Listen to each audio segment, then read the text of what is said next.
Boa noite, meus amigos, boa noite, minhas amigas. Estamos hoje em mais um episódio do nosso podcast Direito e Saúde. Hoje estamos aqui com um convidado, um amigo, né?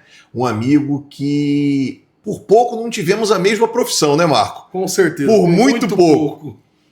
Estou hoje aqui recebendo, gente, no estúdio aqui do podcast, o advogado criminalista e atual secretário de Desenvolvimento Ambiental do nosso estado de Rondônia, Marco Antônio Lagos. Marcão, meu amigo, é um prazer estar te recebendo aqui no meu estúdio, que é na minha casa. Sinta-se em casa. E eu queria passar a palavra para você fazer as suas palavras iniciais, o que você quiser falar, eventualmente agradecer alguém, mandar um recado para alguém. Bom, meu irmão Sérgio, doutor. Doutor, não, sem doutor. Meu amigo. Sem doutor. Aqui não tem doutor, meu amigo. Aqui, se tiver doutor aqui, é só você. Não. A estrela hoje aqui é você, cara. Meu amigo, uma honra estar aqui na sua casa. Estou extremamente à vontade. E é muito bom estar batendo esse papo com o meu amigo, que eu tive a honra de fazer mais amizade em razão daquelas fumaças que tanto atrapalharam a gente. Isso é verdade. Isso é verdade, que foi no ano passado. Infelizmente, ano passado, mas sobrevivemos, passamos. Sim, e a gente vai falar sobre isso, Marcão. Vamos. Eu queria iniciar o podcast, eu sempre inicio o podcast assim, com os convidados que eu recebo, e com você não seria diferente. Eu costumo chamar essa etapa inicial de arco da trajetória do convidado. É onde eu dou oportunidade para o convidado contar a sua história de vida, dizer para as câmeras que estão aqui, para o pessoal que está lá do outro lado da câmera, entender como é que o Marco chegou a essa posição de destaque, não só no nosso estado, mas também no Brasil, como advogado de sucesso e, posteriormente, com o cargo político que você ocupa agora, que é o cargo de secretário de Desenvolvimento Ambiental. Fala um pouquinho para a gente aí da sua trajetória, da sua infância, da sua adolescência, se você é daqui de Porto Velho, se você veio de fora, sua formação. Conta um pouquinho disso pra gente, Marcão. Sou um curitibano que veio para Rondônia com 6 meses de vida. Então eu brinco que eu já sou minhoca, virei da terra. Nasci em Curitiba, meu pai, à época, formando em Direito pela Faculdade Católica do Paraná, hoje PUC, e ele tinha um amigo que dizia que o Eldorado do Brasil era Rondônia, era o novo local para se ganhar dinheiro. E nesse sonho, que muitos tiveram, ele veio para Rondônia, foi morar em Ji-Paraná, no tempo que a cidade não tinha asfalto ainda. Em 1981, antes de ser estado, era território federal. Sabe dizer se a BR já estava asfaltada? Não, asfaltada não. Minha mãe conta que a gente pousou de VASP, ou Varig, no aeroporto de Porto Velho, no Belmont, já era o aeroporto de Belmont, e aí ela pegou um ônibus e falou que tinha os primeiros 50 quilômetros era de asfalto. E ela falou, falaram que era ruim, nem é tão assim. Quando acabou o asfalto, foi terrível, foi tenebroso. E assim, foram morar em Ji-Paraná. Meu pai acabou separando a sociedade, não deu certo. Ele foi nomeado o primeiro tabelião de Espigão do Oeste. Aonde também é muito novo ainda, 3, 4, 5 anos. Aonde conheci um grande amigo chamado Marcos Kobayashi, que o Hélio Kobayashi trabalhava com o meu pai. Ele era do tabelião adjunto, meu pai era do tabelião titular. Nomeado pelo então juiz da comarca, José Pedro Couto. Acho que é esse o nome dele. E ele decidiu estudar para concurso. Com o apoio do Hélio, que muito ajudou ele estudou e passou no seu terceiro concurso, que foi para magistratura. Primeiro magistratura não passou, segundo promotoria não passou, terceiro magistratura passou. Com aquelas dificuldades de estudar no interior de Rondônia nos anos 80. Acesso a livro quase nenhum. Era complicado. E ele conseguiu. Assumiu a comarca de Costa Marques em 1987. Meu aniversário de 7 anos foi em Costa Marques, dezembro de 87. É uma lembrança, assim, eu brinco que eu já odiei aquele aniversário. Eu não tinha uma criança, só tinha adulto no aniversário. Porque a gente não conhecia ninguém na cidade. É dos servidores do fórum. E mais ninguém. E mais ninguém. Nós tínhamos 4, 5 dias na cidade, se eu não estou enganado. Lá de Costa Marques eu lembro muito forte o Príncipe da Beira. Eu lembro que o fórum tinha um Jeep que o assoalho era furado, dava pra ver o chão. Essa era o estádio de Rondônia. Mas sabe, Marco, só fazendo um pequeno parênteses, Uhum. eu gosto demais de ouvir essas histórias, porque são nesses momentos que a gente percebe o verdadeiro valor da gente que veio pra cá, né? E eu tô falando de gente que veio antes da gente, que são os pioneiros, cara. Eu me considero hoje já um rondoniense também, né? Eu já estou aqui há bem menos tempo que você, eu estou aqui há 16 anos, mas eu tenho um sentimento por essa terra, um amor, um carinho por essa terra muito grande. E eu acho que as pessoas que vieram antes de nós, pessoas como seu pai e até os que vieram antes dele, elas têm que ser muito reconhecidas e valorizadas. Sem nenhuma dúvida. Eu tenho muita honra de ter recebido uma medalha com o nome do avô de um amigo, que nasceu aqui em 1916, o capitão Esron de Menezes.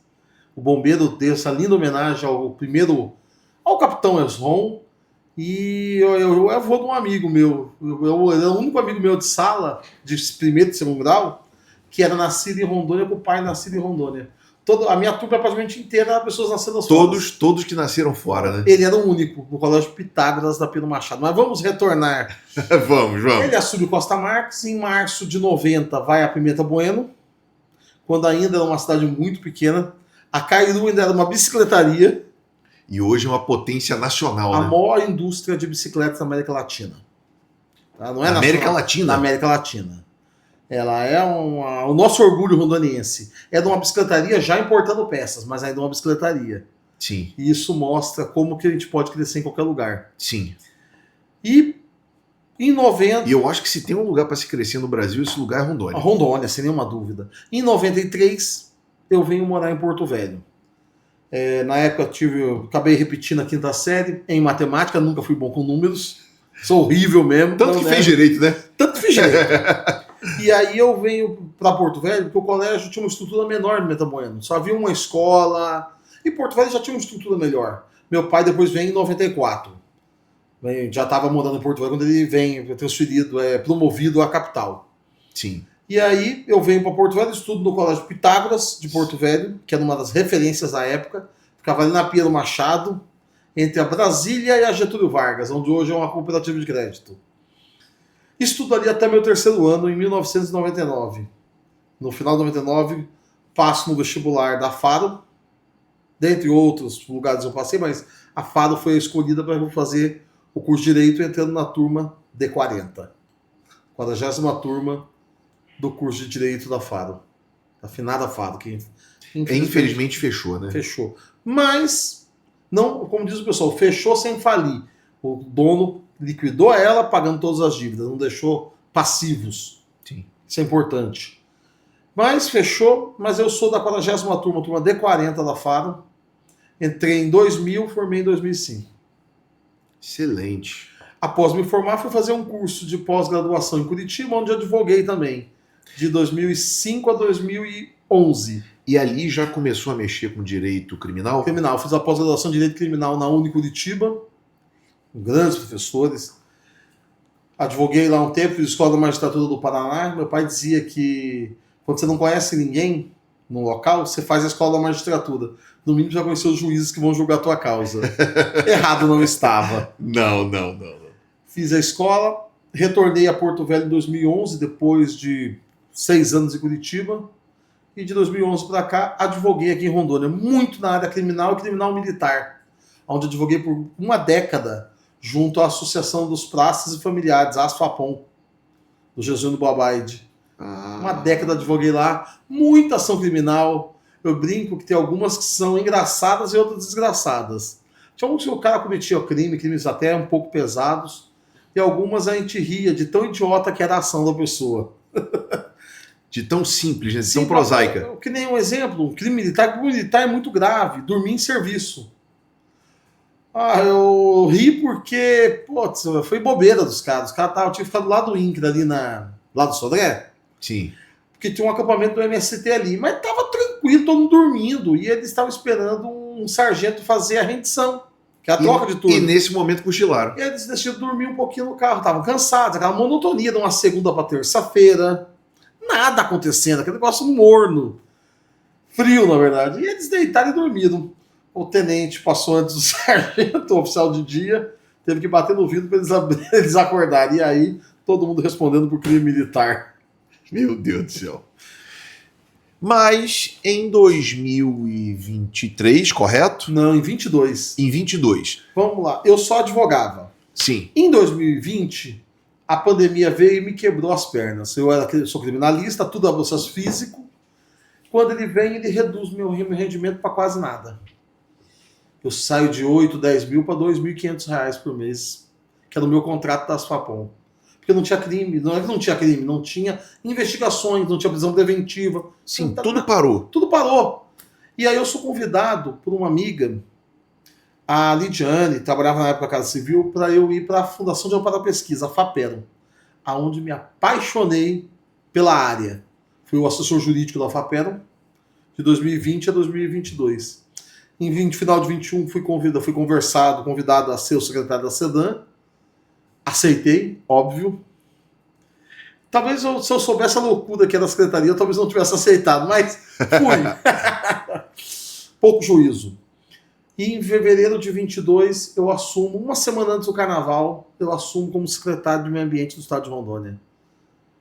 E estou lá até hoje. Graças a Deus, terminou 22 o mandato, o governador foi reeleito, eu fui reconduzido ao cargo e estou lá. Devo estar entre os mais longevos secretários da SEDAN. Que bom, Marcão, que bom. Posso chamar de Marcão, cara? Pode. É porque, pessoal, eu tenho uma relação de amizade com esse cara aqui e é difícil chamar ele de Dr. Marco Antônio, entendeu? É difícil. Os meus amigos... Ó, mas não é falta de respeito, não, homem. É amizade. Os meus amigos chamam de Pop. Quando eu cheguei em Porto Velho, eu tinha um problema de acne infantil. Eu tive espinha dos 5, 6 anos de idade até os meus 17. Muita espinha no rosto. E aí o pessoal me apelidou de Pipoca. Na verdade, quem me apelidou foi o irmão do Léo Moraes, nosso prefeito. Ah, é? O Eduardo Moraes. Na época não tinha bullying, era brincadeira. Épocas boas. Ele me apelidou de Pipoca. Pipoca virou popcorn, que virou pop. E aí ficou. Ficou e até hoje eu tenho esse apelido, não tenho problema com ele. Nada, até gosta, né? Eu gosto. Tá falando aqui publicamente, né? Não, eu sou bem conhecido por esse apelido. Teve até uma situação, uma vez eu estava num evento e a deputada Jaqueline Cassol, que é minha amiga, o filho dela é meu amigo pessoal, ela brincou, né? Vou falar teu apelido. Aí eu ri. Ah, não, vou deixar curioso. Aí o governador olha e diz, é pop, né? Todo mundo sabe, é um apelido que não tem nenhum problema. Não vejo ele como humilhante.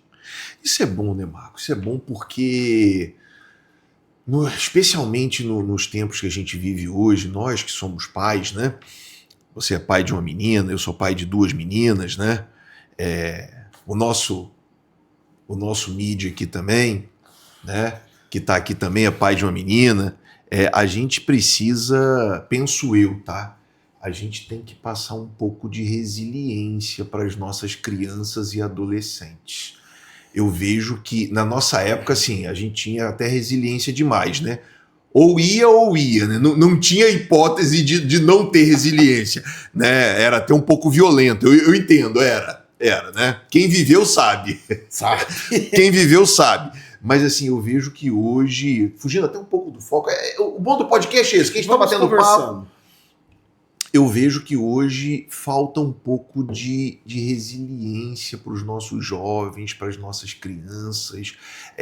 Tudo é muito melindroso. Muitas vezes os jovens, as crianças, não estão acostumadas a ouvir um não. Quando ouvem um não, se frustram absurdamente. Doutor, você lembra quando a gente queria assistir um filme, tinha que esperar passar na TV, no horário que a TV queria passar, que a Rede Globo, a Manchete, o SBT, a Record, que eram só 4 emissoras e um abraço. Naquele horário você tinha que assistir. E tinha umas que pegava, se a antena lá em cima tivesse ruim, não pegava. Não pegava.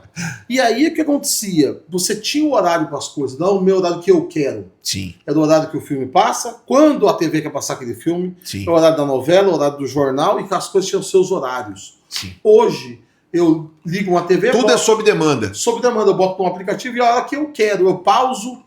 Se eu tô assistindo um filme e dou vontade no banheiro, eu me seguro até o intervalo, porque tinha um intervalo, e aí eu ia. Hoje é tudo demanda, eu pauso, é tudo no meu tempo. o mundo gira ao meu redor, que não é verdade. As crianças estão acostumadas hoje a ter tudo, você não pode dizer não. O que é bom ter acesso às coisas. O problema é você não saber não ter acesso, né? Eu tô me lembrando de uma situação que um pouquinho antes de você chegar, você não descobriu não, quando você chegou aqui eu estava pronto. Quando o Felipe chegou eu não estava pronto não. Veio um rapaz da elétrica aqui em casa, porque não sei se você reparou, a gente ainda está aqui em processo de mudança, né? E aí a gente estava falando com o rapaz da elétrica, conversa vai, conversa vem, e aí ele falou da infância dele e eu falei da minha, né? Ele sempre morou aqui, eu vim de Niterói, ou seja, infâncias completamente diferentes, mas muito semelhantes no seguinte ponto. Dormir com ar-condicionado antigamente era luxo. Meu pai foi Hoje você consegue imaginar você chegar para sua menina, para a filha do nosso mídia aqui, que é o Felipe, falar, não, hoje, a partir de agora, não vamos mais dormir com ar-condicionado? Eu lembro quando eu era moleque, meu pai comprou o primeiro ar-condicionado, ele era tabelião, numa casa, ele morava numa casa de madeira em Espigão do Oeste. Ele ainda tentava comprar só a casa de alvenaria, que na época era muito comum em Rondônia. Sim, sim. A maior parte das casas era madeira. Era madeira. E o que tinha um pouquinho mais de era meio madeira, meio alvenaria. Sim. Que eu acho que devia ser o nosso caso. A minha memória não vai me ajudar tanto. Até porque se foi em 85, 86. Você tinha 5, 6 anos. Ele conseguiu comprar um ar-condicionado e dormia a família inteira no mesmo quarto. Porque não tinha condições de ter 2 ar-condicionados na casa. Quando ele vira magistrado, ele não comprou o primeiro carro, ele comprou os primeiros 3 ar-condicionados. Que era o quarto meu do meu irmão, o quarto da minha irmã, que a menina não pode dormir com os meninos, óbvio. Sim. Porque ela tinha o quartinho dela e o quarto do casal. Os 3 primeiros ar-condicionados. Era assim, todos usados. Ele deixou de comprar um carro para poder ter 3 ar, conforto à família. Por aí você vê, Marcão. Porque Carro com ar? Esquece. Meu pai foi ter o primeiro carro com ar-condicionado já nos anos 90. Não é que ele ganhasse mal. Era muito caro. Sim. Era um acessório de alto luxo absurdamente caro. Primeiro que você queria ter era uma direção hidráulica. Ar-condicionado era pensado depois. Eu vim. Meus pais passaram a ter carro com ar-condicionado, Marco, nos anos 2000. Carro com vidro elétrico? Primeiro carro com ar do meu pai foi um tipo. Carro com ar-condicionado? Carro com vidro elétrico? Carro com direção hidráulica, que hoje é direção elétrica? Não, meu pai, o primeiro carro dele com direção hidráulica foi um Monza. Era um carro luxuosíssimo e não tinha ar-condicionado. Uma Ipanema minha mãe tinha, não tinha ar-condicionado, porque as versões com ar eram absurdamente caras. Sim. Aí ele foi ter o primeiro carro com ar, foi um Fiat Tipo, placa AI 7000. Fiat Tipo azul era lindo, eu babava naquele carro. Graças a Deus não pegou fogo. Mas era um projeto mal feito da Fiat. Ela deve ter barateado para lançar um carro com muito acessório do preço à época, que era um preço muito acessível, ele foi muito vendido. Sim. Ele tinha teto solar, rodas de liga leve, era um carro que nos anos 90, isso deve ter sido ano de 96.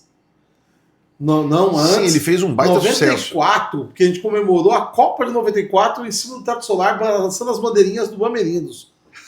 Rapaz, isso. Acho que nem o Felipe lembra dessa, né, Felipe? Eu lembro dessa Copa. Não, mas você lembra da bandeirinha do Bamerindos? Eu acho que você não lembra, não. Eu lembro dessa Copa. Eu lembro dessa bandeirinha, que na casa meu pai era cliente de Bamerindos, ela tinha lá em casa. Eu lembro da gente pintando a rua, o condomínio, o asfalto, fazendo desenhos da Copa do Mundo. E ganhar o Tetra, né? Lembro de todos os jogos, o resultado, todos os jogos do Brasil até a final. Eu também assisti a Copa de Memória 94, boa. foi um momento importante para o Brasil, né? O Brasil estava num momento de mudança ali, né? Mudança econômica, mudança política, né? Já havia tido a redemocratização, mas logo depois da redemocratização veio o impeachment do Collor e deu aquela bagunçada toda. Tínhamos recém-entrado com uma moeda, o Brasil foi o primeiro país do planeta a conseguir superar aquela mega inflação com um plano efetivo e rápido. Sim, sim. Todos os outros países foram planos de anos e anos para controlar a inflação. O Brasil não, foi num tapa. Sim. Na época, o governo Fernando Henrique e aqueles economistas, né, o Pedro Malan e o... Agora não vou me lembrar. Eles deram um choque na economia, né? Choque. Eles conseguiram fazer isso porque deu um choque. Foi a primeira vez no mundo. O Brasil virou exemplo depois disso. Porque nós saímos de... A inflação era controlada pelo volume de dinheiro impresso. E nós passamos a controlar a inflação pela taxa de juros, porque eu diminuo o crédito ou aumento o crédito. Sim. Eu não imprimo dinheiro, eu mexo no crédito. Ele deu um choque de supressão de consumo. E deu certo. Graças a Deus. Sim, sim, sim. Mas essa aí é uma outra discussão, Marcão. Eu gosto de falar na vida, eu lembro muito bem. Eu também gosto demais. Eu ia para a escola com R$1, depois me dava uma moeda de R$1 ou uma nota. Eu comprava um salgado, uma Coca KS no saquinho, que na época era todo. Sim. E ainda dava para comprar 20 centavos de balinha. E enchiam a mão. Enchia os bolsos. Era muito... O valor era muito menor, né? Sim. Na época, R$100, a nota de R$100 era um absurdo. Sim. A nota de R$100 era um salário mínimo. Um amigo meu, filho, uma pessoa muito rica aqui em Porto Velho, bem de vida, só que ele andava largado, tava voltando, um policial abordou ele, olhou e tinha R$100 na carteira. Só voltou batendo no moleque, achando que ele tinha roubado de alguém. A sorte que ele é júnior, o nome do pai é o mesmo dele, o pai era um cara extremamente conhecido em Porto Velho, na área de saúde. Quando o policial, antes de bater, olhou o RG dele, viu o nome, opa, conheço! Porque é um valor muito alto. Seria hoje um moleque que tá com R$2.000, R$1.500 na mão. Sim, e eventualmente... E eu lembro que o PT lutava, dizia que o mínimo que o salário mínimo devia ter era $100. Essa discussão eu ainda lembro Não, e na época, isso eu me lembro, eu era criança, mas eu me lembro. Sempre fui uma criança meio precoce. $1 era 80 centavos de real. 70 centavos. O real valia mais do que o dólar em 1994. Era algo assim impensável. O dólar e o real ficou meio pareio, se eu não estou enganado. Acho que foi até 97. 97, Que logo foi após a reeleição. Foi a crise dos tigres asiáticos. Exatamente. Eu lembro disso. Eu lembro de alguns amigos que o pai tinha comprado carro com financiamento em dólar. Não, aí esses quebraram, porque o dólar, puf! Saiu de R$1,15 para R$1,80 do dia para noite. Não, acho que foi até mais, Marco, porque o dólar era bem próximo de R$1, não era 1,15, não, era 1,5. E aí foi para quase 2. E aí um financiamento, é igual você ter um financiamento hoje, sei lá, de 2.000 e do dia para noite ele vira 4.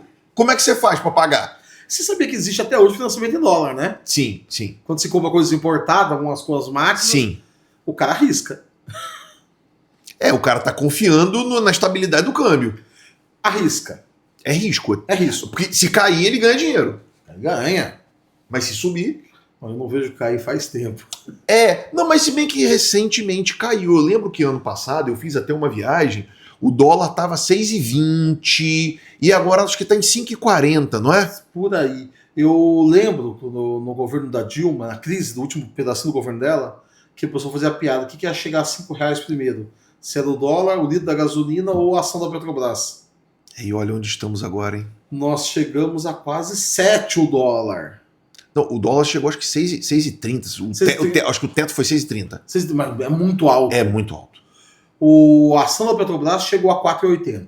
Porque tudo fica Depois caro, subiu. né, Marcão? Assim, esse podcast, pessoal, é direito e saúde, mas o papo aqui... Tá acontecendo. Porque, na verdade, tudo fica caro, né? Tudo fica caro. Tudo fica caro. O dólar ele influencia em tudo na nossa vida, porque não é só quem viaja para o exterior.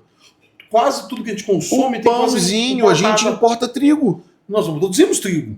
Não produzimos. Produz, mas muito pouco, não o suficiente. Muito.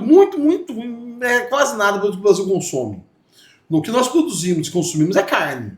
Carne, 70% da nossa produção é mercado interno, não é exportação. Então, quando algumas pessoas falam que o Brasil o preço da carne está alto porque a China está comprando, eu dou risada. Falo, primeiramente, 70% do mercado interno.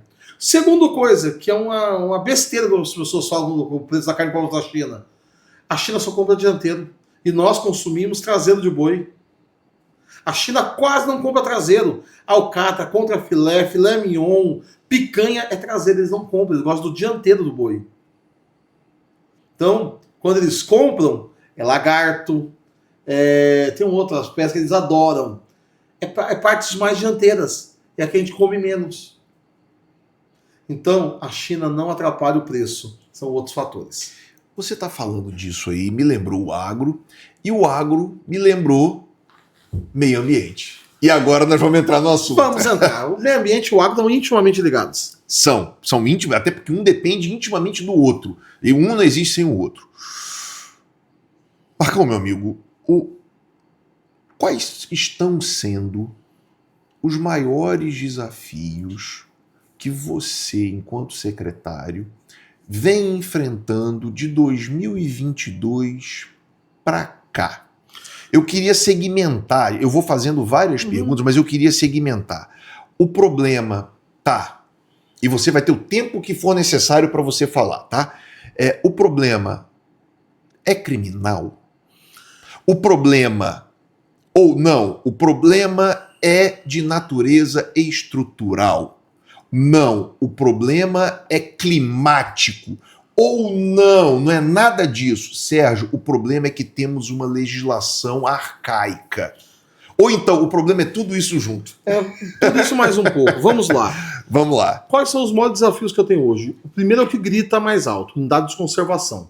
Pessoas invadindo unidade de conservação. Eu não vou tocar no ponto, não gosto de tocar no ponto daquelas unidades que criaram em cima de áreas particulares. Isso aí, para mim, é um absurdo que foi feito. Uhum. Eu acho inadmissível criar uma unidade de conservação em cima de área privada sem indenizar eles. Ah, mas lá era tudo floresta, se fazia... só da borracha. Fazia só manejo. Era tudo floresta aquilo ali. Uhum. Ok. Porém, eram áreas privadas. Criar uma unidade de conservação na área privada, eu acho um crime. Não concordo. Mas nós temos áreas públicas que foram transformadas em unidade de conservação, como o Parque Estadual Guajará-Mirim, Reserva Extrativista Jaci-Paraná, a Reserva Extrativista Rio Branco de Jacundá, que umas invadidas, outras com ameaça de invasão. E é um problema muito sério, porque as pessoas se declaram produtores rurais, não são invasores de terra, porque quem invade uma área pública é invasor de terra. E nós temos muito problema. Eles, o ano passado, nas queimadas, 70% da queimada do estado estavam em 2 unidades de conservação. Parque Estadual Guajará-Mirim e Estação Ecológica Soldado da Borracha. Se eu te disser que o produtor rural foi responsável por 8% das queimadas, acredita numa coisa dessa? Muito pouco, né? Quase nada. E 8% é uma média muito boa, até eu vou dizer. Porque não vai ter 100% de pessoas cumprindo a lei. Sempre tem aquele que foge da regra. 8%. 92% foi ou invasão de área pública, ou crime, fogo criminoso, ou acidental, que nem aconteceu no indígena em Espigão do Oeste, Cacoal, daquela região. Foi limpar um roçado e foi usar o fogo para limpar o roçado. Causou acidente. Em Costa Marques teve um extrativista que foi assar um peixe na beira do rio, porque ele fica dias colhendo as coisas. Pescou e foi assar, não apagou a fogueira devidamente. O fogo reacendeu e transformou num incêndio florestal. Grande. Assar um peixe? Faz a fogueira, coloca o peixe de lado, assa ele. Sim, eu sei como é. Mas por ele não conseguir apagar esse fogo pegou e alastrou e... Ele achou que tinha apagado, mas não tinha apagado. Ele recomeçou. E aí é o seguinte, é uma folha que vem com o vento, bate ali e levanta para outro ponto. Ela já leva o fogo. É muito rápido. E a floresta estava muito seca. O mato seco, o galho seco. Tudo. O ano passado, a mata estava muito seca. Foi um dos poucos anos que os incêndios alastravam em floresta. Isso não é comum. Na Amazônia, não. Na Amazônia não é. Quando a gente vê aquelas cenas que a Globo coloca de queimadas na Amazônia, você vê que é pasto ou vegetação ressurgindo. Não é floresta. A floresta não pega fogo na Porque Amazônia. é úmida. Muito úmida. O ano passado estava muito seca. A coisa ficou muito perigosa. E nós tivemos alguns... Agora, a maioria foi fogo intencional. Nós tivemos em 23 um incêndio espontâneo. Eu não acreditava que ele existia. Foi o segundo maior incêndio florestal do Brasil em 23, foi em Rondônia. E foi horrível de apagar porque o local é inacessível. Não foi ninguém que colocou, a gente achou uma descarga seca. Descarga elétrica num local sem chuva. Ou seja, foi uma descarga elétrica Isso acontece. natural. Natural. Ela acontece. Não é todo, Até engasguei aqui. não é todo lugar que tem. Ela não é comum, mas também não é aquela coisa raridade. Ela Sim. acontece. Ela aconteceu no Parque Estadual Columbiara. É uma região de cerrado, de campo. Então é uma região que já é mais seca, galhos menores. Não é uma floresta igual a Amazônia. Sim. É cerrado. E deu o local... Columbiara deve estar na transição ali, né? Não, Columbiara já é praticamente cerrado, a região toda ali. Ah, é? Ou é cerrado ou é transição. Eu digo transição do cerrado pra mata. Nós temos 8% de cerrado em Rondônia, reconhecidos. Eu digo que se estudar um pouquinho mais, vai para 10, 12. Tem que ir mais a fundo. Sim. Mas nós temos 8% de cerrado e tem as transições. O que aconteceu ali foi uma descarga, acredito que foi uma descarga, tenha sido uma descarga, e foi muito difícil de apagar. Nós tínhamos que levar a equipe de helicóptero. Não tem acesso por água, estava seco demais o rio, e não tem local para pousar avião. Carro não chega. Por isso que a gente não acha que foi alguém tacando fogo, porque é inacessível o local. Sim. E aí foi o combate, o ano de 2023 foi muito grande, mas demos conta de combater. Em 24 nós estávamos preparados para tudo, para muitos incêndios. O bombeiro com 14 bases avançadas, nós com as nossas bases da Sedan, equipes contratadas e tal. Só que eu nunca imaginei que a gente ia ter aquilo. Nós tivemos, os principais pontos de fogo foi Parque Estadual Guajará-Mirim, as pessoas entravam com moto, galão de gasolina, jogava fogo no mato e saía correndo. E aí a gente começou a mandar os brigadistas do IBAMA e da Sedan e bombeiro combater o incêndio. Eles começaram a colocar fogo nas costas dos nossos brigadistas. Daqui a pouco tinha um disparo de arma de fogo nas costas do brigadista. Qual é o interesse deles? Para que a floresta não ressurja, que ela mata um dia e volta a conseguir invadir de novo. Lá tá capim. Foi invadido, desmatado, nós reintegramos a posse e mantivemos, não permitimos nova entrada. Só que ele não quer que a floresta volte, ele quer manter em capim. Entendi. Eu queria lançar aqui uma provocação, secretário. Não é nem para você só, não. É para todos nós que estamos aqui, vocês que estão aí nos assistindo, que é a seguinte. Como é que você equilibra o direito legítimo, e eu não estou falando de criminosos, não. O direito legítimo de pessoas a produzir no campo. O segundo problema que eu ia falar, a questão do produtor rural que tem que se regularizar. E pessoas que estão ilegalmente... Porque eu não sou um especialista no tema, Marco, não sou. Mas a gente sabe que a legislação ela é muito grande, ela é muito complexa, e em alguns pontos ela é uma espécie de queijo suíço. Cheia, para quem não entendeu a metáfora, ela é cheia de buracos, cheia de brechas. E muitas vezes eu já ouvi muito, e eu tô falando aqui de uma conversa não técnica, tá, Marco? Eu tô falando aqui até de uma forma bem simples, para que a dona Maria, o seu João, que esteja aí do outro lado da câmera, vendo a gente no nosso canal do YouTube, possa nos entender, né? Eu já ouvi histórias de muita gente que estava aqui em Rondônia, veio para cá como pioneiro, como pioneira. O INCRA, à época, há 40 anos atrás, 30 anos atrás, exigia como forma de se comprovar a posse do terreno, da terra, para comprovar o domínio, desmatar. A pessoa era obrigada a desmatar. Se não desmatasse, não receberia o título provisório. Correto? Correto, isso mesmo. E essa pessoa hoje, muitas vezes, é tratada como criminosa. Não estou falando da Sedan, eu estou falando do Estado como um todo, incluindo o Poder Judiciário, incluindo órgãos de fiscalização estadual, federal, incluindo o Ministério Público, enfim, incluindo o Estado como um todo. Vamos lá, vou dividir aqui as coisas. Então vamos por partes. Por partes. Aquela turma que chegou, quem desmatou até 22 de junho de 2008, que é o marco temporal, sim, pode ficar com 50% da reserva legal, em Rondônia, pelo nosso zoneamento, 50%. E o que faltar de reserva legal, para completar esse 50% de reserva legal, ele pode adquirir uma área da bioma amazônico e compensar a reserva legal dele em outro local. Até 22 de junho de 2008. Quem desmatou aquela época, quando era permitido, isso é uma fazenda grande. Se a fazenda for até 4 módulos fiscais, que hoje dá 240 hectares em Rondônia, Sim. ele não precisa... Que é uma quantidade boa de terra. Ele não precisa ter reserva legal. Uma lei que não obriga. Até desmatar até 22 de junho de 2008. Ele tem que ter APP. APP, Área de Preservação Permanente, que é encosta de morro, Mata ciliar. mata ciliar, isso é obrigatório. O que acontece muito? Ah, tá, e o INCRA instalou essas pessoas há 40 anos atrás, eles mataram lá atrás. O grande problema é que a terra em Rondônia subiu muito de preço. Isso é uma verdade. E algumas pessoas não estão Até tendo... porque a fronteira agrícola Foi subindo. tá caminhando. E eles não têm mais acesso à terra. Você não tem muito dinheiro. Fazenda hoje vale milhões. Sim. O que a pessoa faz? Que na época do seu pai valia talvez uns 3 ar-condicionados, né? E olha lá. E olha lá.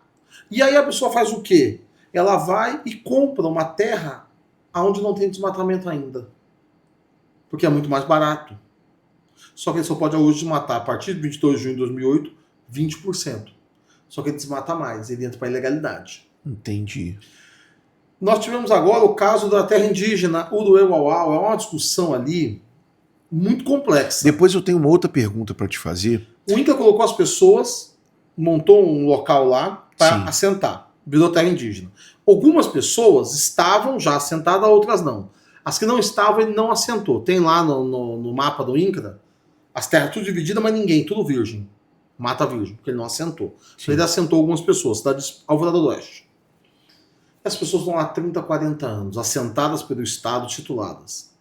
Correto. Eu achei um absurdo, Marco Antônio, a forma como que foram tratadas aquelas pessoas, de chegar lá e arrancar. Teve uma cena que a polícia segura o cara, vem, derruba a casa do cara, taca fogo na frente do cara.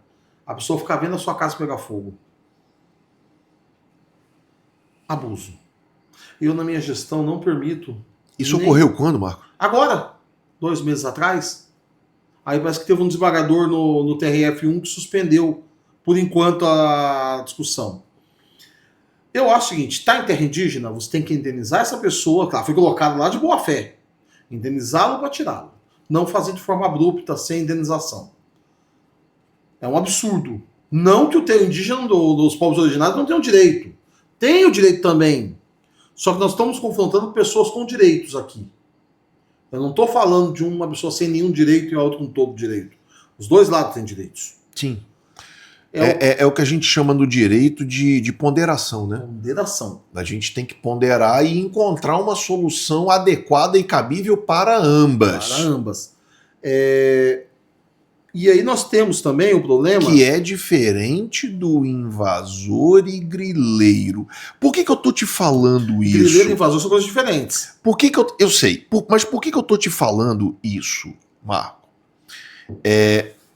Eu vivi até o ano de 2009 no estado do Rio de Janeiro.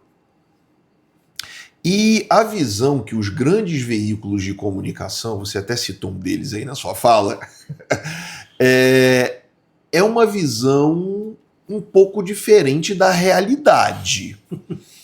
Né? Eu, por exemplo, eu tinha uma visão do agro bem diferente da que eu tenho hoje. Tá, tudo bem, eu era um jovem, hoje eu já sou um cara de 43 anos, mais maduro, mas eu não reputo isso só a maturidade, não. Eu reputo isso a eu ver na prática como as coisas funcionam. As pessoas nas cidades grandes acham que a galinha nasce congelada. Eu nunca achei isso, não. Isso é uma piada. Que o ovo dá na porta da geladeira, né? Isso é uma piada que a gente faz. Que a carne nasce na prateleira, né? Enfim. Ele não entende como que ela chega àquele processo. Sim. Ou ela não quer sequer saber. Não quer saber. Né? E assim, mas eu nunca tive esse pensamento, Marco. Mas eu sempre tive uma ideia de que existia uma injustiça muito grande e que os autores dessa injustiça muitas vezes eram os produtores. E hoje eu tenho uma visão, eu estou declarando isso aqui publicamente, né? Eu tenho uma visão absolutamente inversa a essa. Se a gente hoje está aqui alimentado, bem alimentado, é porque tem um produtor rural que está produzindo. Sem nenhuma dúvida. Incluindo os pequenos produtores, incluindo a agricultura familiar, incluindo todo esse povo. É um sistema. O pessoal tem mania de dizer que quem produz alimento é o pequeno, o grande não. Só que o pequeno jamais teria acesso a insumos se o grande não existisse para comprar em volumes grandes e subsidiar para a empresa, valer a pena a empresa trazer o produto. Ninguém produz calcário para o pequeno produtor, produz para o grande. Sim. O pequeno vem a reboque. A gente só tem que tomar cuidado com o muito grande, porque aí a gente entra num outro problema, que é um problema econômico de cartel, né? Aí, assim, porque aí se você tem um só produtor dominando tudo, aí o cara começa a ditar, inclusive, regras governamentais. Já aconteceu duas vezes em Rondônia. Rondônia tem a história do leite, quando uma empresa italiana de leite de caixinha, patrocinadora de um clube paulista. A Parmalat, vamos falar. Parmalat. Ela montou ali na região, salvo engano, não sei se foi Ouro Preto, acho que foi Ouro Preto. E ela dominava, ela quebrou todo mundo, ela pagava mais caro no litro do leite para o produtor. Quando ela dominou a área, ela afundou o preço e quase quebrou o Estado. Sim. Na época, um grupo de fazendeiros se juntou e criou um laticínio concorrente. Uma cooperativa. Uma empresa, não foi Sim. bem cooperativa, mas eles se juntaram e fundaram a empresa. Depois não sei que fim deu essa empresa. Quando ela fechou, eu já não estava mais em Rondônia. Foi os 6 anos que eu tive no Paraná. Sim. Agora nós vimos há pouco tempo aquela empresa de 3 letras de proteína animal, a JBS, que saiu aqui em Rondônia comprando frigoríficos aos quilos e comprava planta e fechava. Comprava planta e fechava. Ela fechou, não sei se foi 20 ou 30 frigoríficos a ponto do Abunã. Hoje é uma pobreza desgramada. Isso gera problemas de natureza não só econômica, mas social, familiar, arrecadação para o Estado, enfim, é todo um sistema que se quebra. Sistema. E a JBS fez em Rondônia. A nossa sorte é que tinha o seu João Gonçalves, que tem o maior frigorífico do mundo de um dono só. E ele fica em Rondônia, em Jaru, o Frigon, que segurou um pouco as pontas, depois foram vindo outros e a coisa deu uma... Equilibrou. Minimamente equilibrou, mas mesmo assim, os produtores reclamam que os frigoríficos apertam o preço. E a JBS faz uma grande pressão sobre isso, porque ela tem quase que um monopólio. É a maior empresa do planeta de proteína animal. Sim. Agora, Marco, eu queria voltar um pouquinho àquela questão que a gente estava falando sobre legislação, invasão e desmatamento. Marco, você não acha que... Vamos discutir legislação agora. Você não acha que 80% de área preservada... Veja bem, eu não estou aqui querendo defender destruição do meio ambiente, não. Mas será que 80% de área preservada na Amazônia não é um exagero? Eu entendo como um total exagero. Eu acho que 50% estava muito bom para grande produtor e 30% para pequeno produtor, abaixo de 4 módulos fiscais. Eu não posso proliferar a pobreza, é uma coisa que eu reclamo. Nós nunca vamos ter uma Amazônia forte se tivermos pessoas miseráveis aqui dentro. A Amazônia é um dos melhores lugares para se produzir alimento. E nós temos os piores índices de alimentação do Brasil. Todo mundo acha que o pior índice está no Nordeste. Mentira, está na Amazônia. Está no interior do Pará e interior do Amazonas. Os piores índices de alimentação, de segurança alimentar. Ou seja, são crianças, adolescentes, adultos idosos, que não têm a quantidade de caloria necessária para passar um dia. Ou não é nem só isso. Ele às vezes falta qualidade na alimentação. Ele tem um produto só por vez. Sim. Diferente do pessoal, vão ser um pouco preconceituosos, que o Nordeste tem a seca e lá tem uma dificuldade de produção de alimento. A Amazônia não tem isso. Mas nós temos uma dificuldade de ter qualidade alimentar, segurança alimentar. É os piores índices do Brasil, porque é pobre. Eu defendo que o Brasil tenha que investir muito ainda em desenvolvimento de produtos, tecnologias, para um dia nós termos um produto amazônico para o mundo. Eu achava que o Guaraná Antártica, os Guaranás, davam dinheiro ao Amazonas, que lá em Maués que produz. Sim. Eu descobri que o Guaraná Antártica e outros Guaranás têm 1% de Guaraná, o resto é corante. Não paga Não Nada. paga nada de royalty, né? Não é, compra pouco. Sim. Nós não temos a nossa borracha. Se foi, Sim. não é por causa da Malásia, isso é uma mentira. Quem quebra a borracha é a borracha feita de petróleo. Mais barata, mais versátil, mas é um produto melhor. Algumas coisas só o latex consegue fazer. Não, Mas- eu acho que aquela questão que foi o primeiro caso de biopirataria do mundo, daquele inglês, John, não Se sei levou quê, para Malásia. que levou ali naquela época ainda se necessitava Mas, cara, do látex. Hoje é tudo petróleo. Não, você tem produto que só faz de látex. Não, mas não dá volume. Camisinha, aquelas luvas cirúrgicas feitas de látex.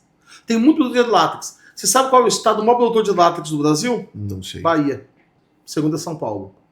Sério? Não Uhum. sabia disso. Porque lá não tem as pragas que tem na Amazônia. O que o Ford deu errado na Fordlândia? Ele plantou a seringa em linha, assim, produção, monocultura. Sim, e aí não deu certo. Não, porque a praga vem e destrói. Porque se você tem tudo uma mesma planta, a praga chega e destrói. Todas. Todas. Foi o que deu errado na Fordlândia. Só que na Bahia e São Paulo não tem essa praga que tem na Amazônia. E aí você planta em linha. Planta, faz monocultura. Sim, um modelo de plantation.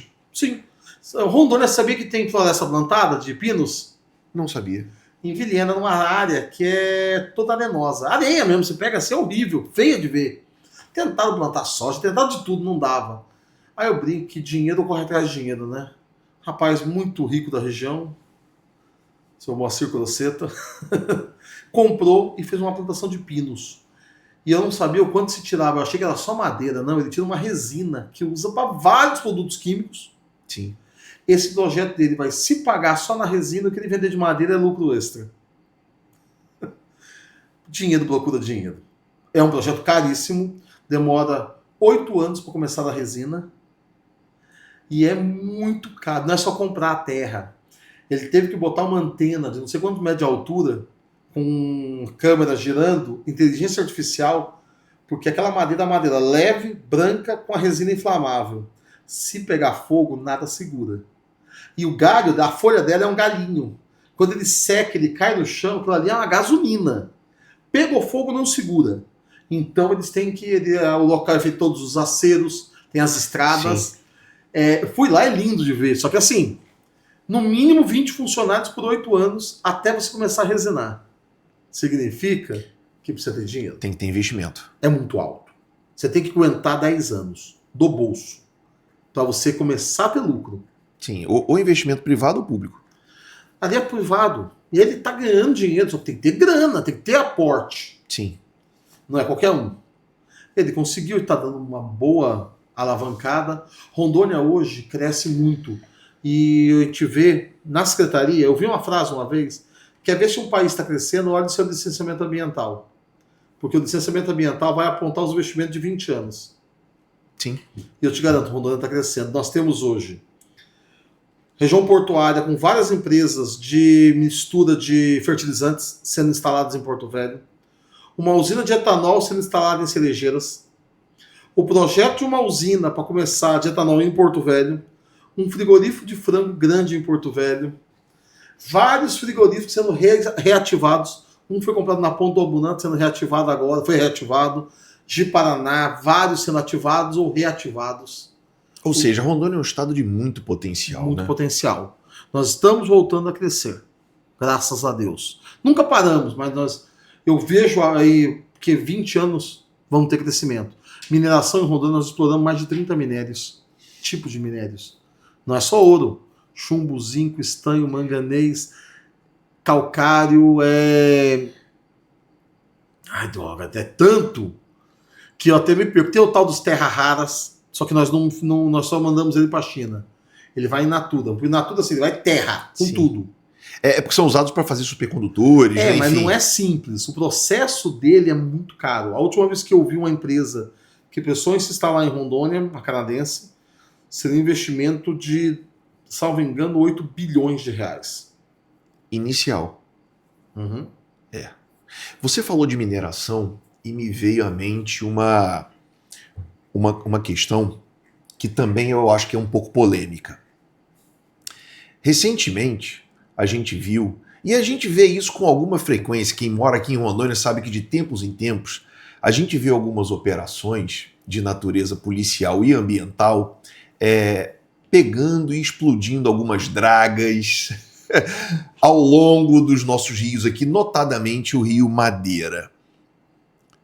Marco, eu queria que você falasse um pouquinho sobre isso, o que você pensa, o impacto disso econômico, o impacto disso até mesmo criminal. Você, como advogado criminalista, você tem todo o cabedal do mundo para falar sobre isso.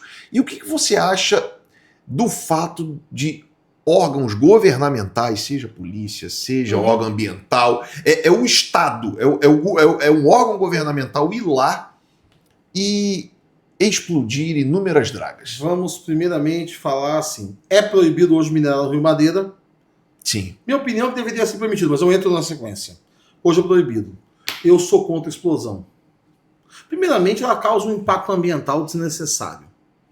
Segunda coisa, eu acho que choca muito quem é dono daquela draga ver aquela draga explodir. Ali tem pessoas ricas, mas tem coitados que moram ali, que vê sua casa explodir, elas moram na draga. Eu acho que o Estado não precisa ter essa afronta com o cidadão. Eu sou favorável. Tá ilegal? Retira-se a draga da água. Se ela chegou ali, ela sai. Muito mais no Rio Madeira. Sim. Ah, mas o Estado não tem que estrutura. Tem total Então, condição de navegabilidade, né? Total. Cria a estrutura. Você é obrigado a criar para fazer a operação. É muito fácil dizer, olha, se você não criar, você explode. O cara não vai criar. Ah, desculpa, mas dane-se. Não, você tem que criar, senão você não faz a operação. Ele cria. Retira aquelas dragas da água. Dá o direito ao contraditório e ampla defesa para quem é dono. Ah, mas o juiz vai devolver. Se o juiz devolveu é porque nós estávamos errados. O Estado não tem que ser o dono da verdade. E houve perdimento? Transforma, ou corta ela em pedaços e vende por quilo, ou transforma ela em um barco de Estado. Uma estrutura de Estado, ou que faça o que quiser, mas não a explosão. Eu acho ela um show pirotécnico que eu não curto. Já fiz outras vezes críticas a isso. E eu acho que causa um crime ambiental. Gera um impacto. A minha visão é que isso gera até um impacto midiático. A última que eu vi foi exatamente o que você falou, um show pirotécnico. Eu acho que foi aqui na região de Humaitá, não foi? Foi. Um verdadeiro show. Parecia que era final de ano. Fogos de artifício, só que não era, né? E aí, mas Marco, você é favorável à garimpagem? Sou. Só que eu acho que nós temos que ter fiscalização para empresas e garimpeiros lícitos com fiscalização operar. O ouro é um minério que precisa ser explorado porque ele gera receita, ele gera divisas. E se eu não fizer ele não vai ficar guardado, ele vai deixar de ser utilizado, meramente isso. No rio, ele vai afundando, quem sabe lá o que acontece com ele. Eu preciso tirar ele do rio de forma, vou falar ambientalmente correta, é mentira, menos danosa ao meio ambiente. Mas é necessário. Retirado, gerando renda, divisas ao nosso estado de Rondônia. Porque se não fizer aqui, pode ser que o cara do Amazonas faça. E vai ser receita para ele. E o ilegal, tudo que é ilegal é desgraça. O garimpo ilegal dá tudo que é coisa ruim. O garimpo legalizado pode não ser das melhores coisas da vida, mas ele é menos ruim que o ilegal. Tudo na marginalidade não serve. Sim, porque o ilegal ele deve gerar prostituição, ele gera Tráfico, criminalidade, homicídio, tráfico de drogas, tudo. Enfim. E por que o Rondônia proibiu a garimpagem? Na época realmente estava absurdo. Diz que você atravessava o Rio Madeira sem tocar na água, só pisando de semi-draga. Hoje, se uma pessoa botar uma draga... É uma legislação estadual ou federal? Estadual. Um decreto estadual. Se você hoje, não sei o número dele, mas ele é do governo Oswaldo Piana, 91, se eu não estou enganado. Se você hoje botar uma draga na beira do Rio Madeira, ali na beira da cidade, ali, na boca do Cainágua ali, no meio do rio, dizem que você chega a tirar quase 1 quilo de ouro por dia. Então o Rio Madeira tem ouro. Nós só precisamos... Então, peraí, Marco. Peraí. Aqui na cidade, nós estamos próximos do Rio Madeira aqui. Próximos. Bem próximo mesmo, né? a gente aqui, se você for amanhã lá, colocar uma draga no meio do Rio Madeira, você tira ouro ainda? Tira. O ouro do Rio Madeira ele não está debaixo da terra. Ele vem com a água. Ele vem dos Andes em pó. É pó mesmo. Aí o cara retira aquela terra, vai batendo em tapetes, depois fazendo as separações até que ele usa o mercúrio. Que não é nem mercúrio, mas tem mercúrio, mas é uma solução. Que ele extrai. O problema do mercúrio é que ele é muito tóxico, né? Mas ele hoje é todo reutilizado. Praticamente 99,9% dele é reutilizada. Até porque ele é muito caro. Sim. Jogar ele no rio é rasgar dinheiro. Ninguém faz isso. E aí a atividade econômica fica inviável. Fica inviável, ele é muito caro, complicado. E você vai ter o quê? Pessoas com produtos que vindo de outros países sem regulamentação, porque ele está marginalizado. Nós precisamos regulamentar isso aí. Gostaria muito de discutir uma regulamentação com engenheiros, com geólogos, porque não adianta, o advogado não entende tudo. Isso é uma mentira que botando na cabeça do estudante de direito. Mas você acha que hoje, sendo bem realista, existe clima político para Não. isso? Hoje não, porque nós estamos discutindo ciência, nós estamos discutindo dogmas. Todo garimpeiro é vagabundo, todo garimpo suja o rio, ponto. E quem discutia é anti-ciência. Estamos assim. Mas aí é complicado, né? Mas esse é um momento político. É igual dizer que a Amazônia está toda destruída. Eu fiz uma crítica uma vez, eu falei, quer dizer que Rondônia desmatou? Ótimo. Quem está dizendo? É de São Paulo. Então me diga quanto tem de floresta em São Paulo? Você me... me desculpa. Você me lembrou de uma situação agora e a gente vai voltar E, ó, àquele ponto de 80% da área só uma preservada. coisinha. Diga. Se você me apresentar um futuro que não tenha mineração e agricultura e pecuária, eu gostaria de conhecê-lo, porque sem comida e metais a gente não vive.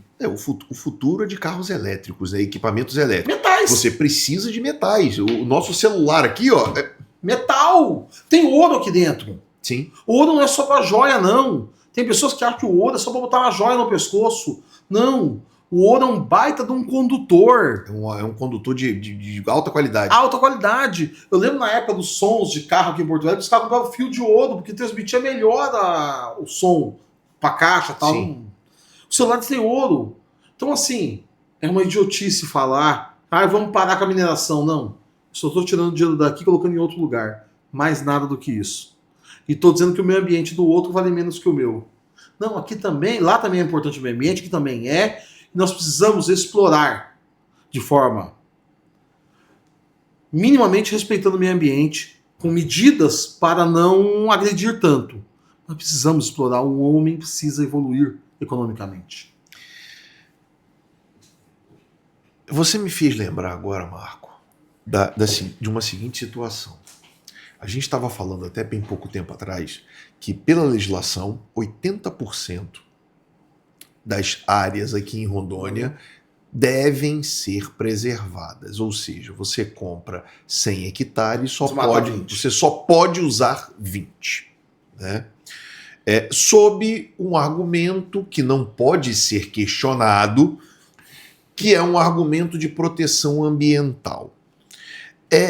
Eu fico muito perplexo. Eu já fiz algumas viagens para o exterior, você certamente já fez, e eu já vi alguns vídeos de aviões passando por cima do meio oeste americano. Onde você vê, Felipe, é uma coisa absurda. Você vê direitinho as divisas entre uma terra e outra. Sem nenhuma área verde. São plantações ligadas umas às outras sem nenhuma área de preservação. Você sabe quantos por cento da Amazônia hoje ainda é preservado? Virgem? Não sei.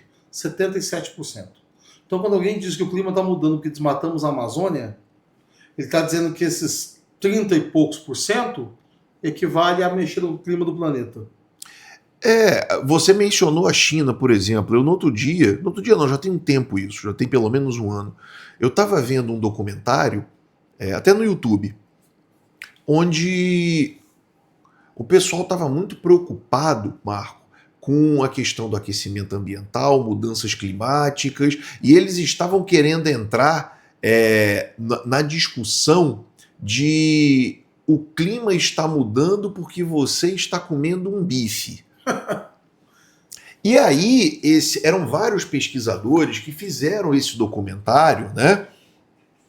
E eles estão falando, beleza, vamos fazer aqui um cálculo de você, de uma hora para outra, impedir as pessoas de comer carne. Você vai ter, sim, uma queda de emissões. Só que essa queda de milhões de pessoas, bilhões de pessoas no Ocidente, 2 bilhões, acho que a conta foi 2 bi de pessoas, parando de comer carne, durante um ano, não equivale a um dia de queima de carvão na China. Porque a China ainda queima carvão. E muito. Carvão, o carvão que a gente usa pro nosso churrasco aqui. As pessoas dizem que não é o mesmo carvão, não. Eles usam carvão mineral. Ah, é? É mineral. E polui mais ou menos? Polui mais. Pô, eu não é bem sabia. violento. No Brasil também tem, tá? Nós achamos que o Brasil não tem. O Brasil tem. O Rio Grande do Sul ainda é um produtor de carvão mineral e ele produz energia através de carvão mineral. O Brasil, 80% é hidrelétrica. Não tem pra onde correr. Acho que 70%. Eu acho que o Brasil, ele é um dos maiores. Dos grandes países, ele é o maior. Mas de todos os países, são quase 200 países no mundo, ele tem o maior índice de energia limpa do mundo. Não vou dizer o maior índice. Dos grandes. Dos grandes, se for comparar com Estados Unidos, China, Índia. China e Estados Unidos juntos dão mais de 50% da poluição do planeta. Se a China e os Estados Unidos pararem de poluir hoje, O planeta. equivale ao resto do planeta inteiro. Só que a China fez uma hidrelétrica que dizem alguns cientistas, mexeu na rotação da Terra. O lago é tão grande. Aquelas. 3 ou 7 gargantas. Exatamente, aquelas 7. São 7 gargantas. 7 gargantas. E detalhe, no fechar do ano, ela produz menos energia que Itaipu. E a lagoa. Fez um lago gigantesco. Eu vi algumas pessoas dizendo que a usina de Samuel, de Santo Antônio, alagou muito, que causou um impacto, que ia mudar o planeta. Um colega advogado, eu falei pra ele e falei, cara, isso é mentira. Ele falou, não, eu vi o lago. Aí eu brinquei e falei, amigo, vamos começar por premissas. O teu iPhone, o mapa que você vê ali, do teu celular, ele fala a verdade ou fala mentira? Fala a verdade. Então tá bom. Vou passar dessa premissa. Vamos abrir aqui. Mostrei no mapa. Olha o lago de Santo Antônio. Olha o lago de Samuel. Samuel, ninguém nunca acreditou que destruía tudo. O lago de Samuel é pelo menos 30 vezes maior que o de Santo Antônio. O Santo Antônio largou o rio. Samuel fez um lago de respeito.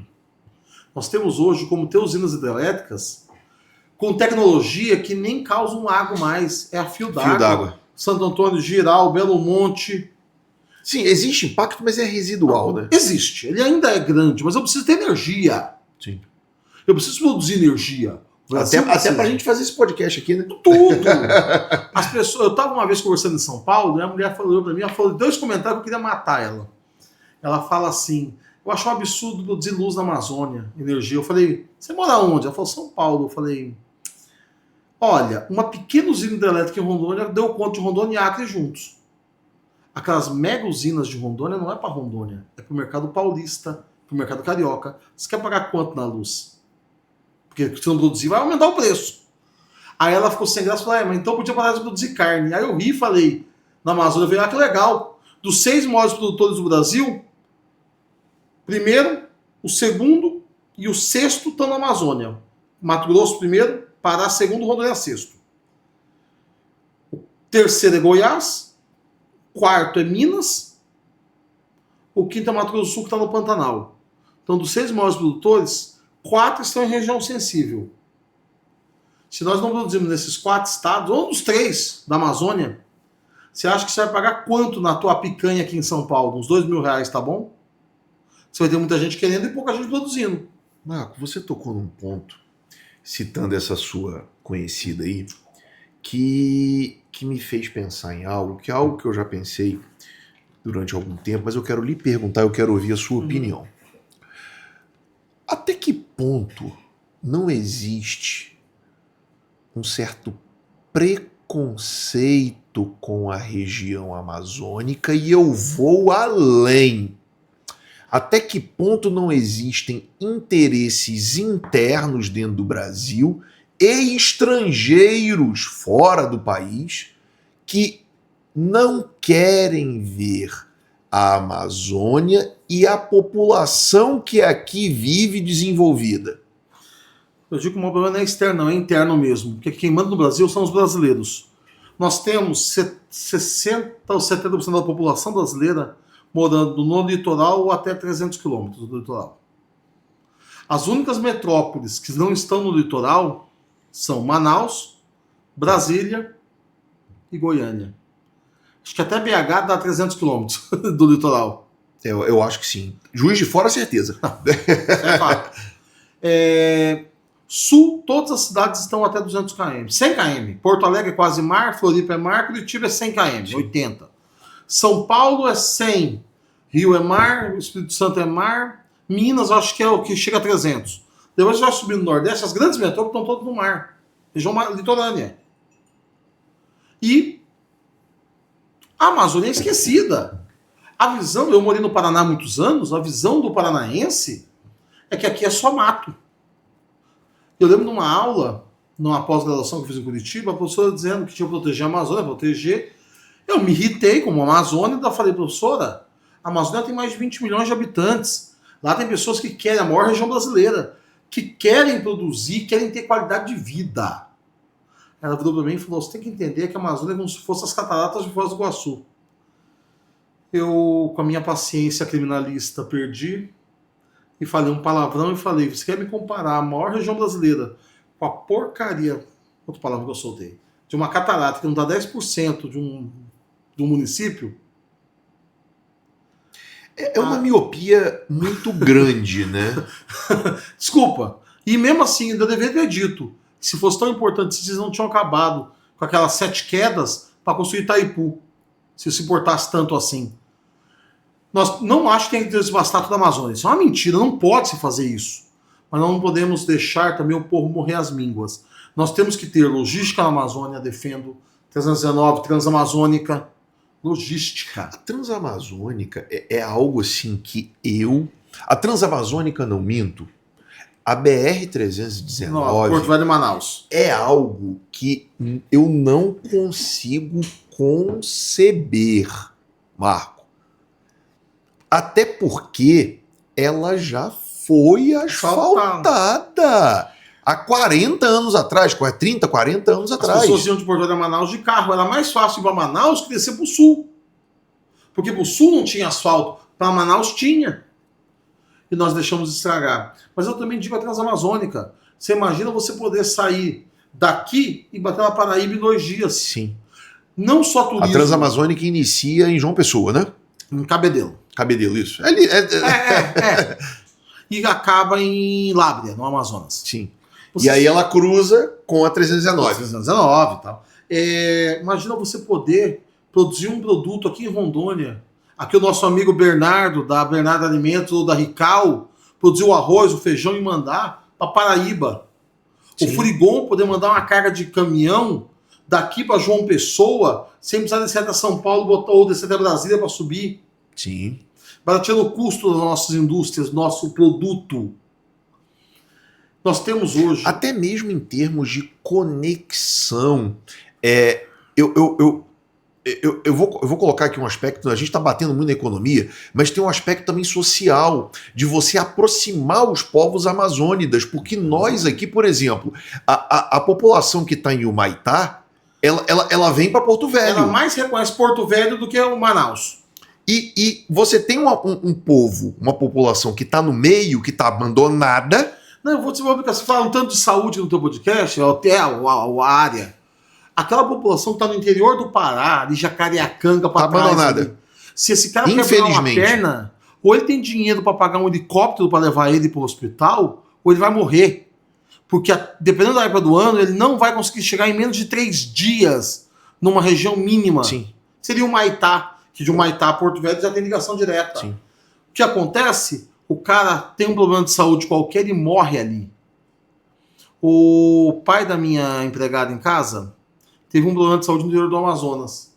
Ele teve que ir de barco, daquele quase morreu. A situação foi caótica.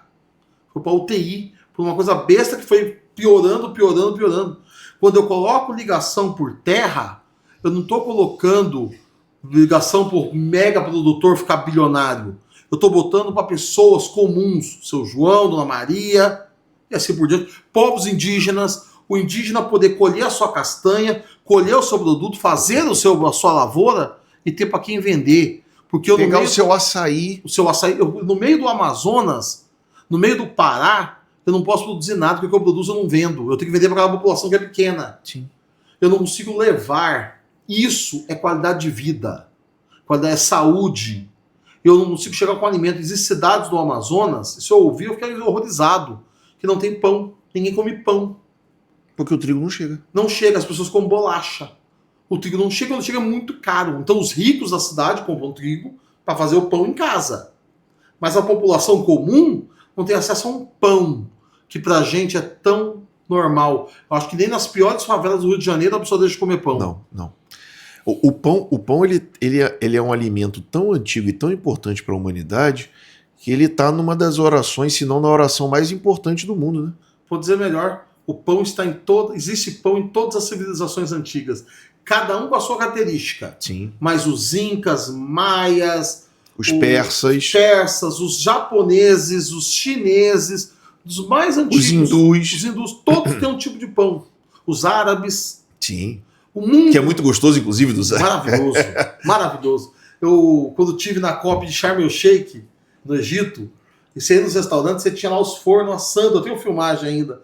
O cara joga uma bolinha de pão, ele gira, quando ele sai do outro lado, ele sai um negócio erguido, assim. Sim. Sabe aqui... E aí quando você fura, sai o vapor, né? Aqui em Porto Velho tem um cara que faz, chama Lala Turca, ali na perto do CPA. Comida turca, e ele faz o próprio pão, no método turco.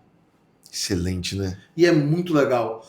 Assim, mas imaginar que uma população não tem acesso, eu não estou falando de ter um pão árabe. Sim, é um pãozinho. Acesso a pão. É acesso ao trigo para fazer pão. Não tem, porque não tem logística. Eu vi uma matéria uma vez sobre uns fabricantes de vassoura no Amazonas, que o cara fica dias no meio da mata colhendo a piaçara, não lembro agora o nome. Piaçava.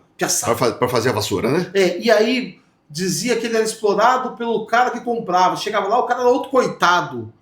Aí chega na vassoura, a vassoura chegava no mercado de São Paulo com preço alto, mas metade do preço dela era logística, era transporte. Então assim, quem que está causando aquela escravização daquele coitado?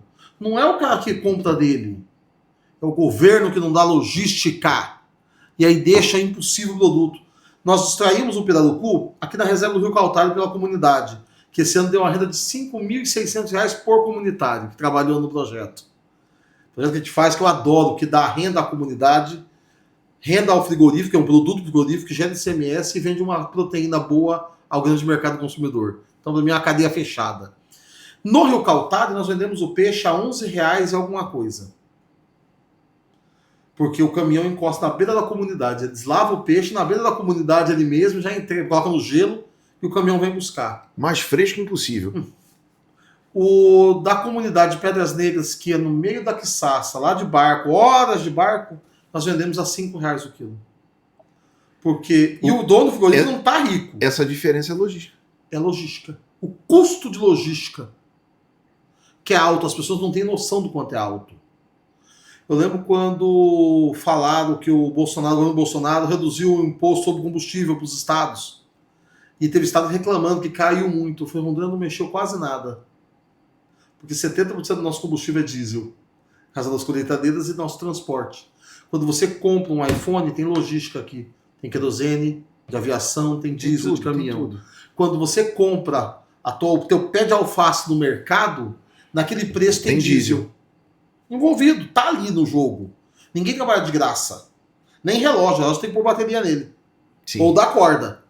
É verdade. Então, não é de graça. As pessoas trabalham por dinheiro. E o trabalho de todos tem que ser remunerado. O cara da logística também. Mas quanto maior ela for, mais caro fica o produto. Agora, Marco, uma perguntinha rápida. Até pra gente passar pro assunto das queimadas do ano passado. Vamos lá. O que você tem a dizer a algumas pessoas que às vezes integram o governo federal, às vezes não integram, algumas pessoas que estão também participando de alguns organismos nacionais e internacionais, e que têm uma narrativa de defesa unilateral do meio ambiente, são contra estradas, são contra desenvolvimento econômico, são contra, querem manter a Amazônia do jeito que tá, como se aqui a gente fosse um zoológico. Venha viver aqui. Saia da Avenida Paulista, da Avenida Atlântica no Rio de Janeiro, com o teu luxo, mas não venha para Porto Velho, não, por favor. Quer manter isolada? Vai morar em Jacareacanga, no Pará. Vai morar no interior do Amazonas, em São Gabriel da Cachoeira. Eu falei para uma pessoa uma vez, você acha que não deve ter mineração? Fala o seguinte, larga a tua vida na cidade, com a tua estrutura, e vai viver onde ninguém vive de mineração, porque a mineração não existe para eles. Tem lá algumas tribos isoladas. Tem algumas cidades isoladas que não chega. Você mal tem algum artefato. Vai viver lá. Sem ar-condicionado, sem luz elétrica, sem TV. Porque tudo isso tem mineração, tem produção de energia. Para a tua comida está na mesa, tem o agro. Para a tua roupa ter algodão, tem o agro produzindo. É assim que funciona o mundo. São alienados. E outra, eu quero defender sentado lá. Eu acho que deveriam reflorestar a Mata Atlântica. Eu acho. Sentado aqui em Rondônia falando da Mata Atlântica. Ah, pelo amor de Deus, hipocrisia pouco faz mal, né?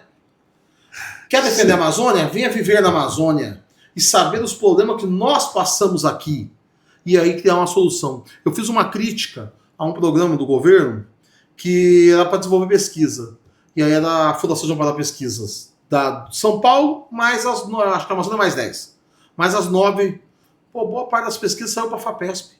Pelo amor de Deus, a Paulista pensando em solução amazônica, me desculpa. Você não vai estar no meio, você não vive, ou sai daí e vem viver aqui. Sim. Tem um professor da USP que trabalha pela USP aqui em Rondônia, em Montenegro, se eu não estou enganado.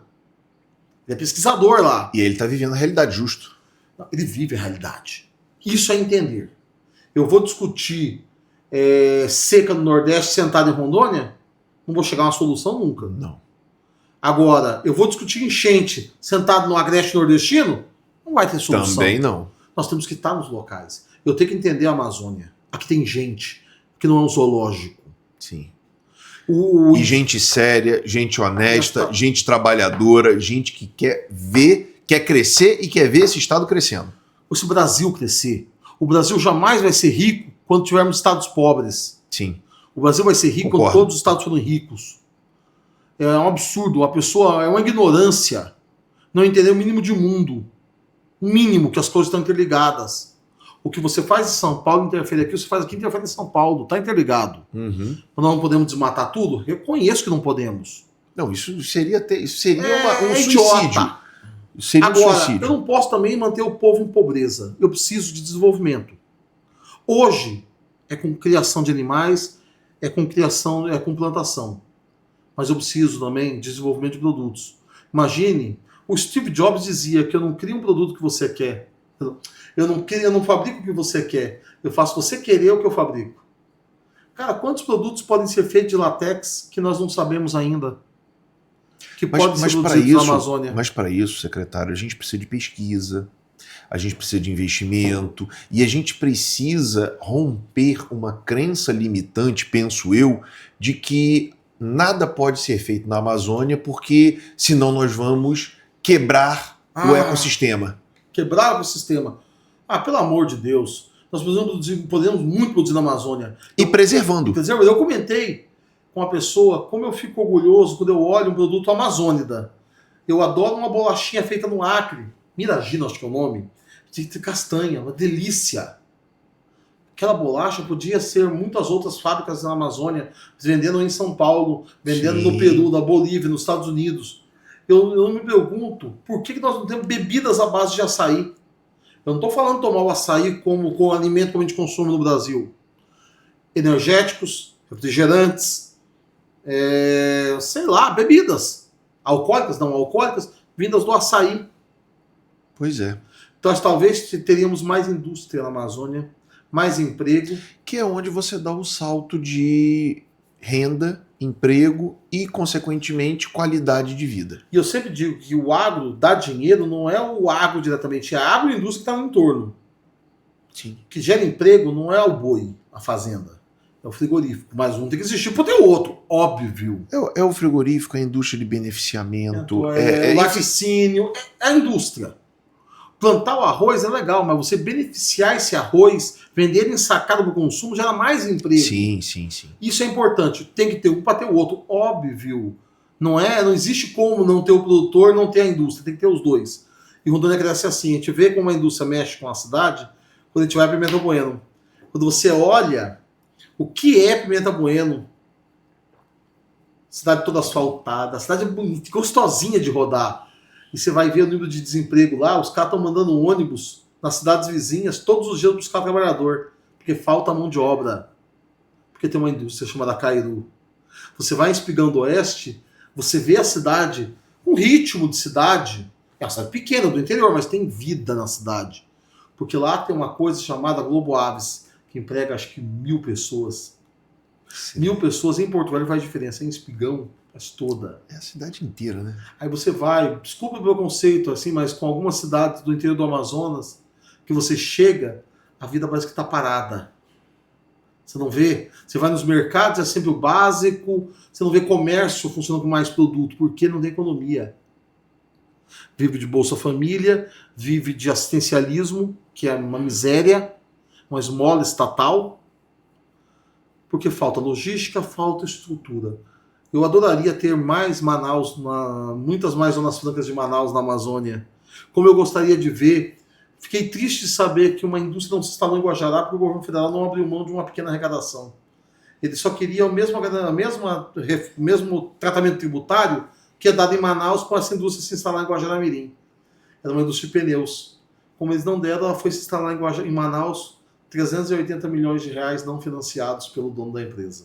Meu Deus, eu não sabia disso, não. Eu conheço o dono, é o pessoal da Cairu, eles abriram em Manaus porque não deram o regime tributário. E detalhe, Guajará e Zona Franca também poderia ter tido esse regime tributário para nós ali. Sim. Empregos descentralizados de Manaus, que já tem tanta indústria, por que não deixar uma aqui? Nos conceder essa honra? Sim. E promover desenvolvimento numa região interessante, uma região de fronteira, enfim. Marcão, podemos mudar um pouquinho de assunto? Vamos para as queimadas? Vamos agora falar, que eu acho que esse é o tema mais importante aqui. A gente estava conversando, estava um assunto bom, mas eu acho que esse tema foi o tema central que eu pensei na primeira vez que eu falei, vou convidar esse homem. Como todos sabem, ano passado a gente passou pelo menos o quê, Marcos? Uns 2 meses, né? 2 meses. Pelo menos uns 2 meses aqui em Rondônia de intenso período, tanto de queimadas como de fumaça, né? O céu ficava completamente encoberto, né? E assim, isso gerou inúmeros problemas inclusive de saúde, né? Na população, falta de ar, crianças com problema de rinite, até algumas pessoas, eu pesquisei, algumas pessoas com problema de intoxicação. Problemas de intoxicação. E eu me lembro, o Marco, que eu estava até conversando ontem, eu acho que foi com o Felipe, que eu não sou um cara que eu tenho propensão para depressão, nada disso não. Mas você ficar vivendo num ambiente onde você passa 1 dia, 2 dias, 1 semana, 2 semanas, 1 mês sem ver o sol, porque nós chegamos nesse ponto. A gente via uma iluminação, a gente não conseguia ver o sol e o céu azul virou um sonho. O céu azul virou um sonho. Marcão, meu amigo, conta pra gente aí, detalha, faz um passo a passo do que ocorreu ano passado e o que a gente pode, enquanto sociedade, enquanto governo, fazer para evitar que uma tragédia dessa se repita. Vamos lá. Ali foi uma junção de fatores. Primeiro, nós estamos no ano central do El Niño. O El Niño são em 3 anos. O ano central é o pior. Nunca vi uma seca tão grande na Amazônia, em Rondônia, pessoal. Em dados históricos, é o quê? Nos últimos 30 anos? Ah, não vou saber, não vou ter. Eu sei que foi dos últimos anos, 10 anos com certeza, a pior seca. E aí, o que aconteceu? O ar muito seco, A floresta muito seca, muita queimada. Muita queimada, tanto em Rondônia quanto fora. Nós éramos o Queimadas de todo quanto é tipo de natureza, criminosa, urbana, rural, tinha de tudo. Foi para todos os gostos ou desgostos. sim. Nós éramos o estado com o menor número de focos da Amazônia, com exceção de Roraima e Amapá, que estão no regime invertido de águas. Enquanto nós estamos na seca, eles estão na água, quando eles estão na água, quando eles estão em seca, nós estamos na água. Sim, é porque a gente está abaixo do Agora Equador eles e estão eles em estão... seca. Sim, Eles são acima da linha do Equador. sim. Mas, para cá, nós éramos o estado com o menor número de focos. Nós éramos um dia que eram 1.500 focos em Rondônia. O Amazonas tinha 9.000, o Mato Grosso 14.000, Pará 12.000, 9.000 Tocantins, 2.500 o Acre. Muito menor que nós. Isso são números absolutos.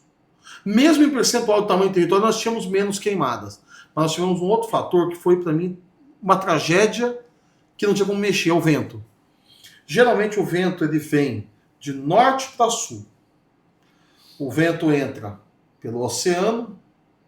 Quando ele chega perto da cordilheira, o ar da cordilheira faz um fronte e ele desce exatamente em Rondônia, pegando toda a umidade da Amazônia e levando até o sul da Argentina. É o fenômeno dos rios voadores, né? Exato, mas é esse desenho. O mar manda a umidade que entra principalmente pelo rio Amazonas. Bem na cara do Amazonas mesmo. Sim. Forma um corredor em cima de vento. Com muita umidade, que vem chovendo na Amazônia inteira. Só que a Amazônia, ela chove, cai a água, mas ela devolve umidade. Ela é úmida. Sim. E ele vai até o sul da Argentina. O ano passado, esses Todo ventos esse se ciclo alteraram. foi interrompido. Mexeu. Houve um aquecimento da água do Pacífico e do Caribe, que alterou todo o circuito de ventos. E Porto Velho virou um redemoinho, a região de Rondônia. O vento vinha de norte para sul, de sul para norte, de oeste a leste, oeste a leste, leste a oeste. Ou seja, então a fumaça produzida Em todos os cantos do Pará, da Bolívia, do Amazonas, do Acre, tudo vinha para Porto Velho. Fazia assim em Rondônia. e permanecia aqui. Permanecia aqui. Eu olhava no celular, tem lá o aplicativo que mostra as correntes de vento. Eu aprendi a olhar. E eu acessava todo dia os sites da NASA sobre fogo. Eu te mostrei aquele dia na semana, aquele site eu acessava todos os dias. Eu olhava o celular e falava, meu Deus, continuam os ventos ficando aqui. Aí eu olhava, peraí, o vento mudou hoje, que tinha uma época que mudava o vento. Opa, o vento tá de sul para norte. Putz, grila, tá cheio de fumaça vindo da Bolívia para cá. Mas ela que alterar de norte para sul, vem do Amazonas. Aqui do sul do Amazonas tava pegando fogo. Tava tudo pegando fogo. Nós estávamos, eu brincava que eu não sentia uma costela de chão. No meio, o fogo em volta. A Bolívia chegou a 150 mil focos. 150 mil focos. Enquanto o Rondônia tinha 1.500 no seu pior dia. Nós tínhamos combate a incêndio? Tínhamos. Fomos o estado que mais prendeu pessoas por incêndio em 2024. Criminoso. Esse ano, por crimes ambientais gerais, mas muito por causa do Parque Guajará, prendemos mais de 100 pessoas por decisão judicial. Prisões preventivas por decisão judicial. Por ataques ao Parque Guajará, às equipes, e mais por incêndios também. Tivemos... Mas aí são decisões de outra natureza, né? Assim, criminais, mas em razão de crimes ambientais. sim. E muito em razão do ataque ao parque no ano passado. Sim, sim. Mas ano passado foi por conta do fogo mesmo.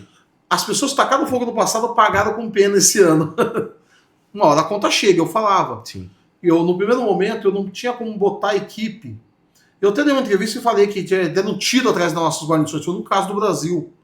E aí nós botamos policiais militares. Tinha que pagar diária para policial armado de fuzil para dar guarnição para os bombeiros apagar o fogo. Bombeiros, brigadistas do Ibama. O Ibama para fogo foi um baita de um parceiro. Um abraço ao César do Ibama, nosso superintendente aqui. Um parceiraço. MP, Polícia Militar, nós tivemos vários parceiros. Exército. Colocamos uma equipe gigante no Parque Guajará, no Soldado da Borracha, e fomos acalmando. O único local que eu não conseguia combater incêndio, fazendo a Nor Brasil, porque a LCP lá estava ameaçando atirar na gente. Eu não tive como entrar. Esse ano foi onde teve 50 prisões. Entendi. Graças a Deus. Aqueles criminosos foram devidamente presos e a maioria retirada do local. Mas fizemos um combate, mas assim a fumaça vinha de outros locais. Isso só acalmou quando começou a chover. Esse ano, choveu muito mais. Eu falo, verdade. Nós fomos agraciados esse ano. São Pedro nos ajudou muito. Mas também teve trabalho da SEDAN, do Estado, porque nós fomos o primeiro colocado do Brasil em redução de queimadas.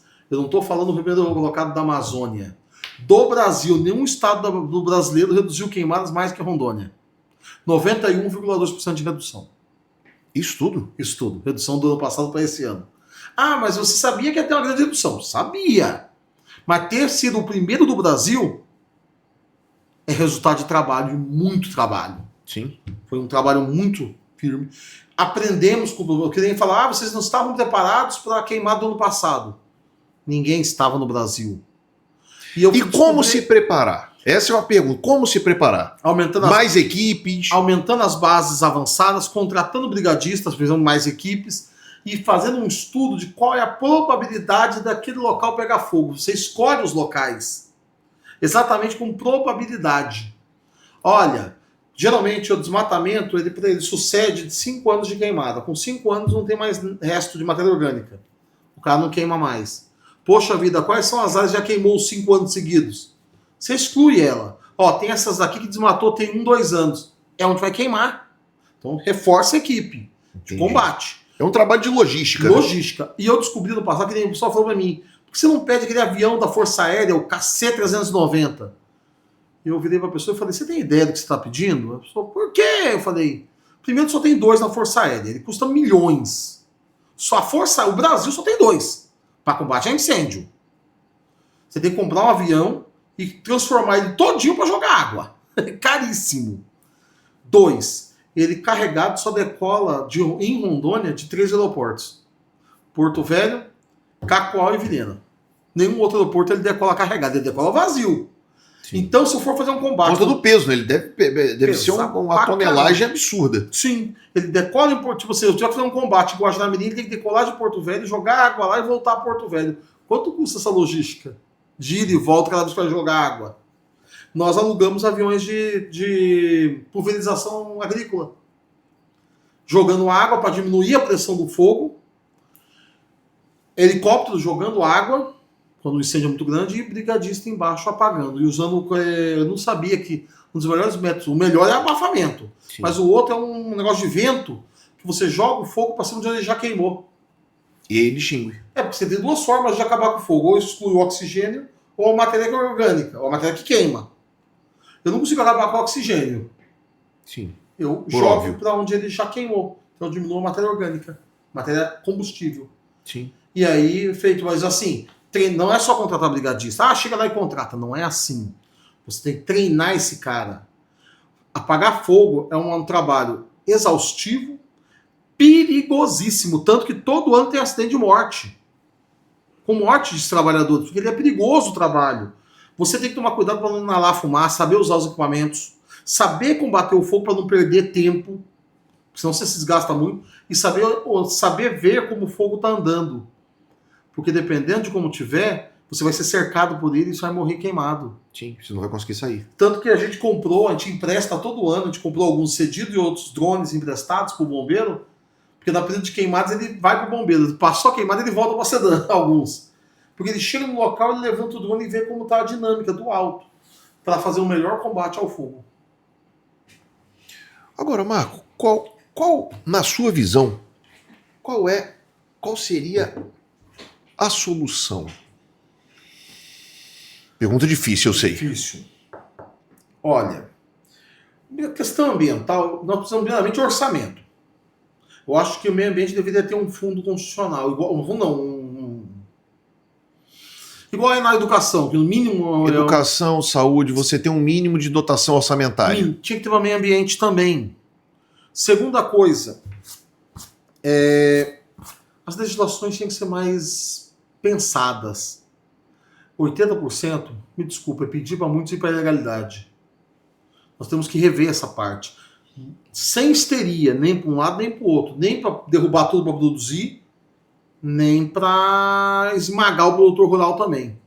Nós temos que ter um equilíbrio. Outro, envolvimento com tecnologias. Eu tenho que produzir mais e melhor. Tem um político de Porto Velho, ele comprou uma fazenda, eu sei porque o gerente da fazenda é amigo meu. Muito meu amigo. A fazenda tinha 500 cabeças de boi. Ele, sem desmatar um galho, botou 2.500. Sério? Uhum.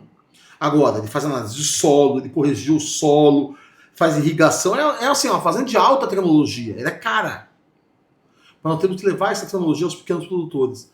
Você sabia que se criar abelha em lavouras de café, em média dá 20% a mais, chegando a 40% de Não produção? sabia, não. Só de você ter abelha.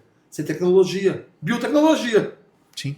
Tão simples, mas isso é tecnologia. É uma simbiose boa, né? Tem um cara aqui em Porto Velho que ele planta melancia.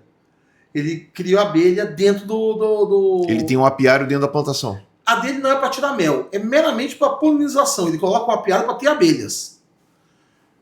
Eu não lembro agora, são 10 ou 20 hectares que ele tem, que não é grande coisa, não é nada absurdo. Ele tem um faturamento anual de 4 milhões. 3 milhões, com lucro de 2. Pô, muito bom. Boi não dá isso, naquela quantidade, naquele espaçamento. Mas ele tem tecnologia. E aí tem que ter toda uma logística de tirar aquela produção, levar para lá, mercado consumidor. Ele vende quase tudo em Porto Velho. Eu descobri que várias banquinhas é ele que vende. E a melancia dele, eu acho que as abelhas estão injetando mel. Que tá uma delícia, né? Doce, melada. Algumas chegam a ser quase enjoativas. Depois você me passa o endereço de uma banquinha dessa aí, porque eu adoro melancia, cara. Eu também gosto. Eu fui neles lá e eu não sabia. Rondônia produz mel preto. Ah, eu não sabia. Tem vários tipos de cor de mel. Eu vou te mandar um vídeo. É legal pra caramba. Eu filmei assim os tipos de mel. Cada mel tem sua qualidade para alguma coisa. Esse mel preto, ele não é, o pessoal não costuma comer ele in natura. Mas ele é usado na indústria com um forte mercado. Ele é caríssimo. Quanto se produz, se vende. Excelente. Nós podíamos ter mais renda. Um produtor que venda a sua melancia, o seu café e o seu mel numa mesma área vai produzir mais com menos. Eu brinco. Por que um produtor do Paraná... Sustentabilidade ambiental, renda, justiça social e desenvolvimento. Por que um produtor rural com 40 hectares no Paraná e São Paulo é rico e aqui não é rico? 40 hectares plantados, abertos, de uso do solo. Por que isso? Nós temos que melhorar a nossa tecnologia do nosso produtor, melhorar a logística, porque também tem um problema, a logística mata. O boi aqui em Rondônia costuma ser um pouco mais barato, arroba, do que São Paulo, porque lá já está o mercado consumidor, não precisa transportar. Sim. Bem que eu cheguei em São Paulo uma vez no mercado, e um mercado de, vamos dizer, não é alto padrão, mas de classe A para B. Mercado bom. Sim. A carne deles, a melhor carne deles é a carne Frigon, feita aqui em Rondônia. E eu brinquei com o açougue lá, falei, olha, essa carne aqui é boa, é melhor que o JBS. Ele falou, essa é a melhor custo-benefício de uma carne em São Paulo. E a nossa, rondoniense. Nós temos uma melhor carne, temos o melhor peixe, o melhor café do Brasil. Com certeza, se não nos atrapalhar, nós vamos ser o melhor estado desse Brasil para se viver. Porque aqui é um estado maravilhoso. Eu, quando morei em Curitiba, eu sentia saudade daqui. Não vou dizer que eu não gosto de Curitiba, eu amo Curitiba. Mas eu senti muita saudade daqui. Principalmente do povo daqui. O povo daqui é um povo amigável. O paranaense demora a fazer amizade. Quando você faz, o pessoal diz, pro resto da vida. Mas até fazer uma luta. O meu vizinho de frente me cumprimentava no elevador, 3 anos morando assim, saindo no mesmo horário. A conversa era bom dia, tá frio, acabava a conversa. Quando puxava mais um pouco a conversa, o cara falava, você não é daqui, né? O curitibano, ele te chama pra casa dele, mas não dá o endereço, que é pra você não ir. E o rondoniense não. Nós chegamos aqui, poxa vida, você chega aqui, as pessoas te chamam pra sua casa. Sim. Comer uma carne, tomar uma cerveja, bater um papo, fazer uma É um povo muito caloroso, né? Eu gosto muito disso daqui. Gosto muito. Foi um dos motivos que me fez ficar aqui com a minha família, Marco. Eu sou muito grato à Rondônia. Rondônia me deu tudo que eu tenho. Tive conhecimento no Paraná, claro que tive, adquiri conhecimento lá e sou grato ao Paraná por isso também. Eu sou muito grato à Rondônia, me formei aqui, me casei aqui, minha mulher é rondoniense, lá de Vilhena. Minha filha nasceu em Porto Velho. Meus sobrinhos nasceram em Porto Velho. E tudo que eu tenho hoje de vida é daqui. Sou muito grato à Rondônia. E ai de quem fale mal. Eu vou pra briga. Sem cantar o hino do Estado de cor salteado. Eu acho muito legal do governo Marcos Rocha que todo evento do governo tem um hino de Rondônia. Isso é obrigatório. O hino do Brasil, talvez, mas o de Rondônia é obrigatório. E os principais eventos é a banda da PM tocando ao vivo o nosso hino, que eu acho lindo. Letra, Joaquim Araújo Lima, e música do Dr. Meli Silva, que era juiz em Guajará-Mirim, do território federal, do Tribunal de Justiça dos Territórios Federais em Rondônia, que era do Brasil, mas tendo aqui. O Dr. Meli Silva fez a música e o Dr. Joaquim Araújo Lima fez a letra. Do hino Céus de Rondônia. De fato, é um hino muito legal. Eu gosto muito e eu também aprendi a gostar, Marco. Eu amo esse estado. Passamos ano passado, eu lembro quando algumas autoridades me pressionavam e diziam: vocês estão destruindo o nosso estado, o nosso símbolo, que é o céu de Rondônia, está ficando cinza. E eu falava: pessoal, a gente está fazendo tudo que a gente pode. Tudo que a gente pode. Aí eu lembro que pressionamos a Assembleia para liberar mais orçamento para o combate. Eles não queriam, porque diziam que tinha que combater o produtor rural. Eu falava: não é o produtor rural, é o criminoso ambiental. 92% não foi o produtor rural, foi só 8%. Esse número veio vir depois, claro, consolidou os números. Mas eu falava: não é o produtor rural. Aí teve uma ala da esquerda que batia em mim. Eu apanhei da esquerda e da direita no passado. Apanhei de todos os lados. A esquerda dizia que eu não fazia nada e a direita dizia que eu queria perseguir o produtor rural. É mesmo? Horrível. Eu nunca fui isso, pelo amor de Deus, perseguir o produtor rural. Agora eu não podia aceitar aquela saúde pública que estava. Eu combati com muita veemência. Eu não, o Estado de Rondônia. A SEDAN não faz nada. É o Estado que faz. Por ordem do nosso governador. Quando eu pedi para ele: governador, eu preciso de apoio da Polícia Militar para resguardar a vida dos nossos combatentes do fogo. Ele falou: vai ser feito. Braguinho, é para fazer. Se a SEDAN não tiver dinheiro para diária, cubra com o dinheiro da PM. É para fazer. Governador, preciso de apoio para combate ao incêndio. Reunimos e falamos: não, a melhor saída não é a SEDAN alugar o avião, é o Corpo de Bombeiros, porque eles têm piloto, conseguem fazer o contrato melhor. Falei: ótimo, não preciso de organismo para mim. Eu não sou ninguém. É o Estado de Rondônia que é o importante. Eu, Marco Antônio, não sou nada. É o Estado. Na minha sala, eu brinco que eu não tenho muitas vaidades. Eu libero minha sala para ter reuniões que não tem nada a ver com o meu gabinete. A minha sala tem uma estrutura um pouquinho maior, uma TV lá para videoconferências. E eu libero, o pessoal fala: Marco, você vai liberar a tua sala para o servidor? Eu falo: não, a sala não é do Marco, é do Estado de Rondônia.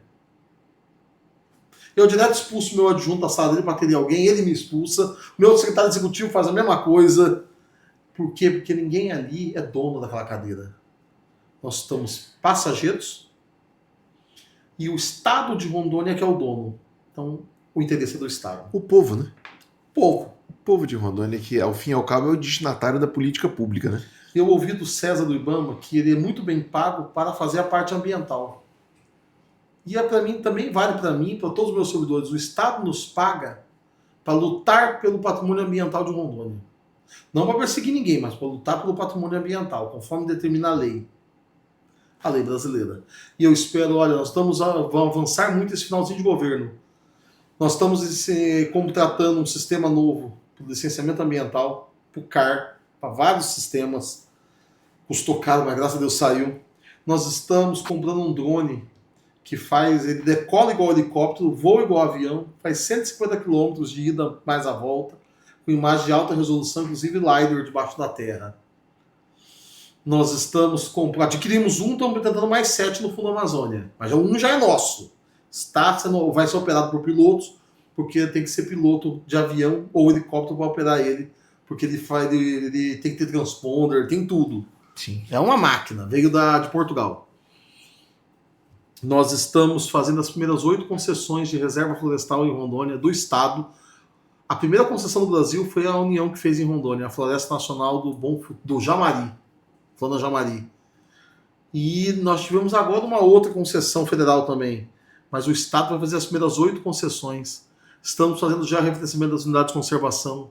Vamos conceder para crédito de carbono, reflorestamento das áreas degradadas e para manejo florestal. Nós vamos vender madeira legalizada, tirada de dentro de unidade de conservação, de forma sustentável, como manda a ciência das engenharias florestais, não atrapalhando a floresta, mas tirando alguns indivíduos.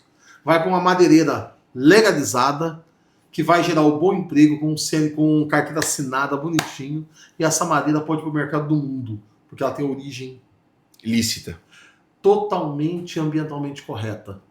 Então, é um bom produto. Vamos fazer as primeiras concessões.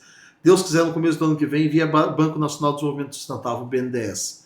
Fomos muito citados e elogiados na COP pelo BNDES, porque foi o estado que mais áreas, quantidade de áreas, colocou de uma vez só. É o projeto mais arrojado. Fomos elogiados por ser o estado que mais combateu o crime ambiental, com mais de 100 pessoas presas. Fomos elogiados por ter o maior órgão estadual de indígenas. Vários estados têm, mas a maioria tem ali com 5, 10... Tem estado que tem 5 pessoas trabalhando no órgão. Desculpa, isso é para inglês ver. É o secretário mais 4 assessores. Coloca aí que um é chefe de gabinete, sobrou 3 para escrever projeto e fazer tudo. Rondônia criou com 40 cargos. É um indígena, que é o secretário, Gazodá Suruí, da tribo Paitê Suruí. A sua adjunta é a Elisa Massinta Larga, indígena. Os dois com formação. Ele é o primeiro doutor indígena em Rondônia, acho que do Brasil. Ela é contadora e formando em Direito agora. Espetacular os dois. E a superintendência tem indígenas e não indígenas, conforme a aptidão de cada um ali. Tinha mais 40 pessoas. Não é para inglês ver. É para trabalhar pelos povos indígenas, que é a competência da União. Mas o Estado pode auxiliar e está fazendo. Nós somos elogiados porque nós levamos nosso café de Rondônia para degustação. O seu João, acho que é João da Luz o nome dele, do Café da Luz, estava lá. Eu tomei café que ele me serviu. Servindo o café de Rondônia. E as pessoas falavam, que delícia, eu preciso botar açúcar para tomar. Eu falei, não. Falei, não precisa. Esse café tem o açúcar natural do café. Só que a gente não torra até ele queimar e amargar. Nós tiramos ele antes, então ele tem o sabor. E as pessoas impressionadas, como que um café ficou tão gostoso, feito em Rondônia. Eu falei, não é feito, desenvolvido. Porque isso aqui foi feito com muita ciência, de 82 até 2007. Foi desenvolvimento de ciência. Levamos nosso café, levamos nossa produção. É um estado que cresce a produção alimentar caindo o desmatamento. O que significa que nós não precisamos aumentar tanta área, nós precisamos melhorar tecnologias para ter mais produção. Para aumentar a produtividade. Nosso tambaqui é uma referência. O nosso pirarucu, onde ele é invasor, sendo retirado, virando um produto de mercado. Renda à comunidade. Respeito àquela pessoa que ali está. Eu tenho que respeitar os ribeirinhos na forma deles viver. E não é dizer como eles vão viver, é auxiliar no que eu puder. É assim que o governo do estado pensa quanto a esses povos. É complicado, mas estamos avançando por um estado melhor e justo a todos. Excelente, secretário. A gente já está caminhando para a parte final do nosso bate-papo. E agora a gente chegou na fase do pinga-fogo. Vambora. Que são aquelas perguntas mais diretas, mais bate-bola. Manda bala. Preparado? Opa, posso ir? Pode. Excelente. Secretário, você já se arrependeu de alguma decisão que você tenha tomado lá na SEDAM? Se sim, qual e por quê? Bom, das decisões grandes, nenhuma eu me arrependi. Aquelas, desintrusão de uma área, não me arrependo mesmo, tinha que ser feita. Eu sempre penso muito antes de tomar uma decisão drástica.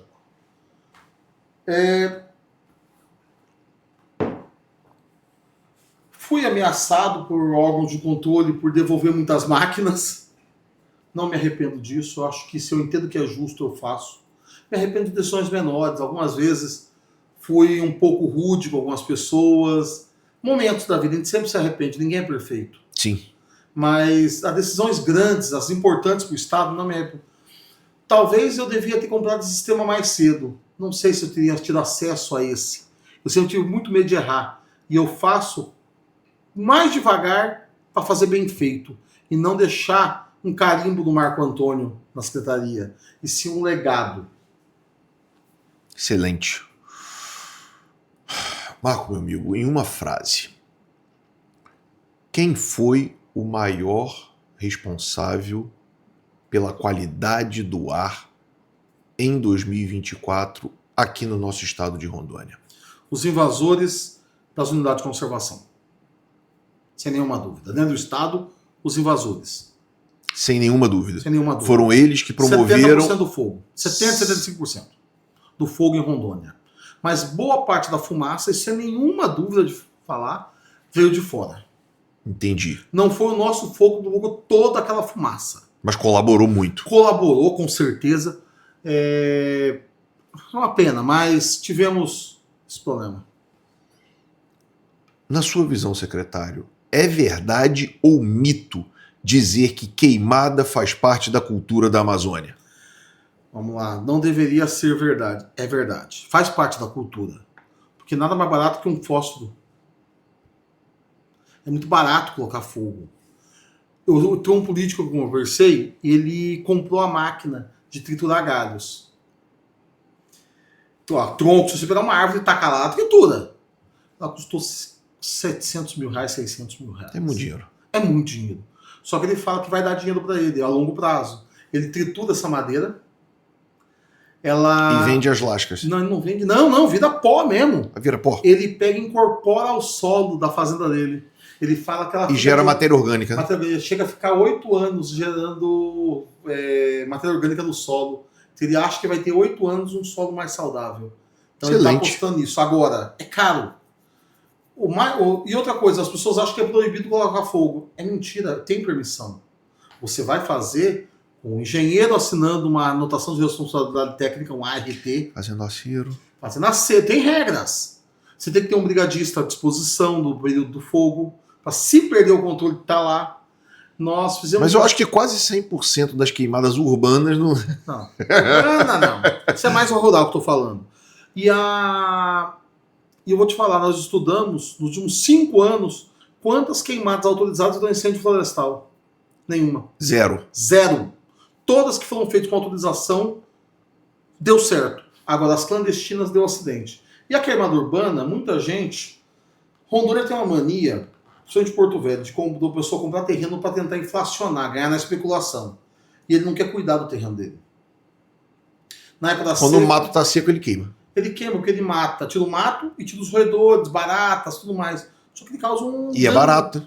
Baratíssimo. Porque pagar uma pessoa para fazer ia custar ali R$1.000, R$1.500.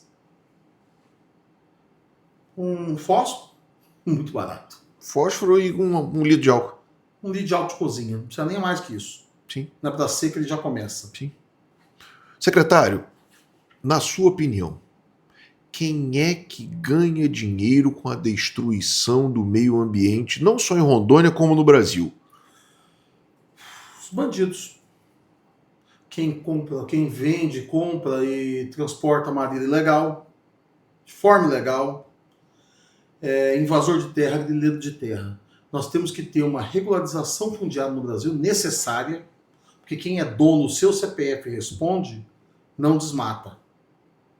É um invasor. Essa bagunça que nós temos no Brasil de falta de regulação fundiária é o que causa tanta desgraça. Excelente. E a impunidade também, né? Porque a pessoa só comete um crime porque acha que vai ser não punido. Excelente. Quem você acha, secretário, que paga a conta de um meio ambiente não protegido? Toda a sociedade. Toda. O meio ambiente destruído, ele é uma água destruída, você não vai ter água para se alimentar, para alimentar o teu gado. Você não vai ter qualidade de vida para todos. O meio ambiente não é necessário. Eu lembro que eu estava em Cacoal, recuperando nascentes, que é um projeto maravilhoso que a gente tem na SEDAM, projeto Recuperar, e o fazendeiro dizendo que quanto era importante recuperar nascente, que nascente não é vida, é água. E ele falando um discurso bonito no final, ele disse que ano passado ele tinha perdido toda a lavoura dele porque faltou água. Então o produtor rural ele perdeu a lavoura. Ele não perdeu a planta, mas ele perdeu a colheita. um ano sem colheita. Porque faltou água. O meio ambiente equilibrado, o meio ambiente não é protegido, é equilibrado. Ele tem qualidade hídrica, quantidade e qualidade hídrica, ele tem um ar melhor, ele tem a biodiversidade. Eu quero que a minha filha conheça os animais que eu conheço. Que ela não veja num livro com animal extinto, porque faltou ambiente para ele se manter. Eu quero que ela conheça, não porque o homem enfiou um animal invasor que destruiu o meio ambiente. Ela conhece o meio ambiente equilibrado. Protegido é outra coisa, equilibrado é necessário. Secretário, pergunta final e parece que você adivinhou. Parece que você adivinhou. A pergunta final é: daqui a 20 anos, Deus queira que eu e você estejamos juntos aqui em Porto Velho, né? O que você pensa em falar para sua filha e para os seus possíveis netos? Quem sabe daqui a 20 anos você já vai ser avô. Quando eles perguntarem, quando vier uma notícia, olha, lá em 2024 a gente passou por um grande período de fumaça, um grande período de... E quando a sua filha, os seus possíveis netos, que se Deus quiser, Deus vai lhe dar essa bênção, o que você pensa em falar para eles, Marcão? Foi um momento muito difícil. Apanhei mais que gato de desenho, porque eu estava todo dia na imprensa. Fizemos um grande trabalho, lutamos muito para tentar chegar a uma qualidade de vida. Esse ano tivemos. Não sei se ano que vem vamos ter de novo, mas luto todos os dias. Lutei para montar uma secretaria melhor, mais estruturada, para um trabalho futuro muito melhor para os meus sucessores. Eu quero deixar uma sedã muito melhor do que eu peguei. E espero que o meu sucessor faça igual e assim por diante. Que quando todos fazem isso, o Estado cresce, a sedã cresce, Rondônia cresce. Excelente, secretário. Pessoal, nós estamos chegando a mais um final do podcast, o podcast Direito e Saúde, podcast que é meu, que é seu, é nosso, tá? Não esqueçam de curtir o nosso canal no YouTube, fazer o seu comentário aqui para o nosso secretário de Desenvolvimento Ambiental e compartilhar esse vídeo com quem você acha interessante. Uma boa noite e até, pessoal! Exato.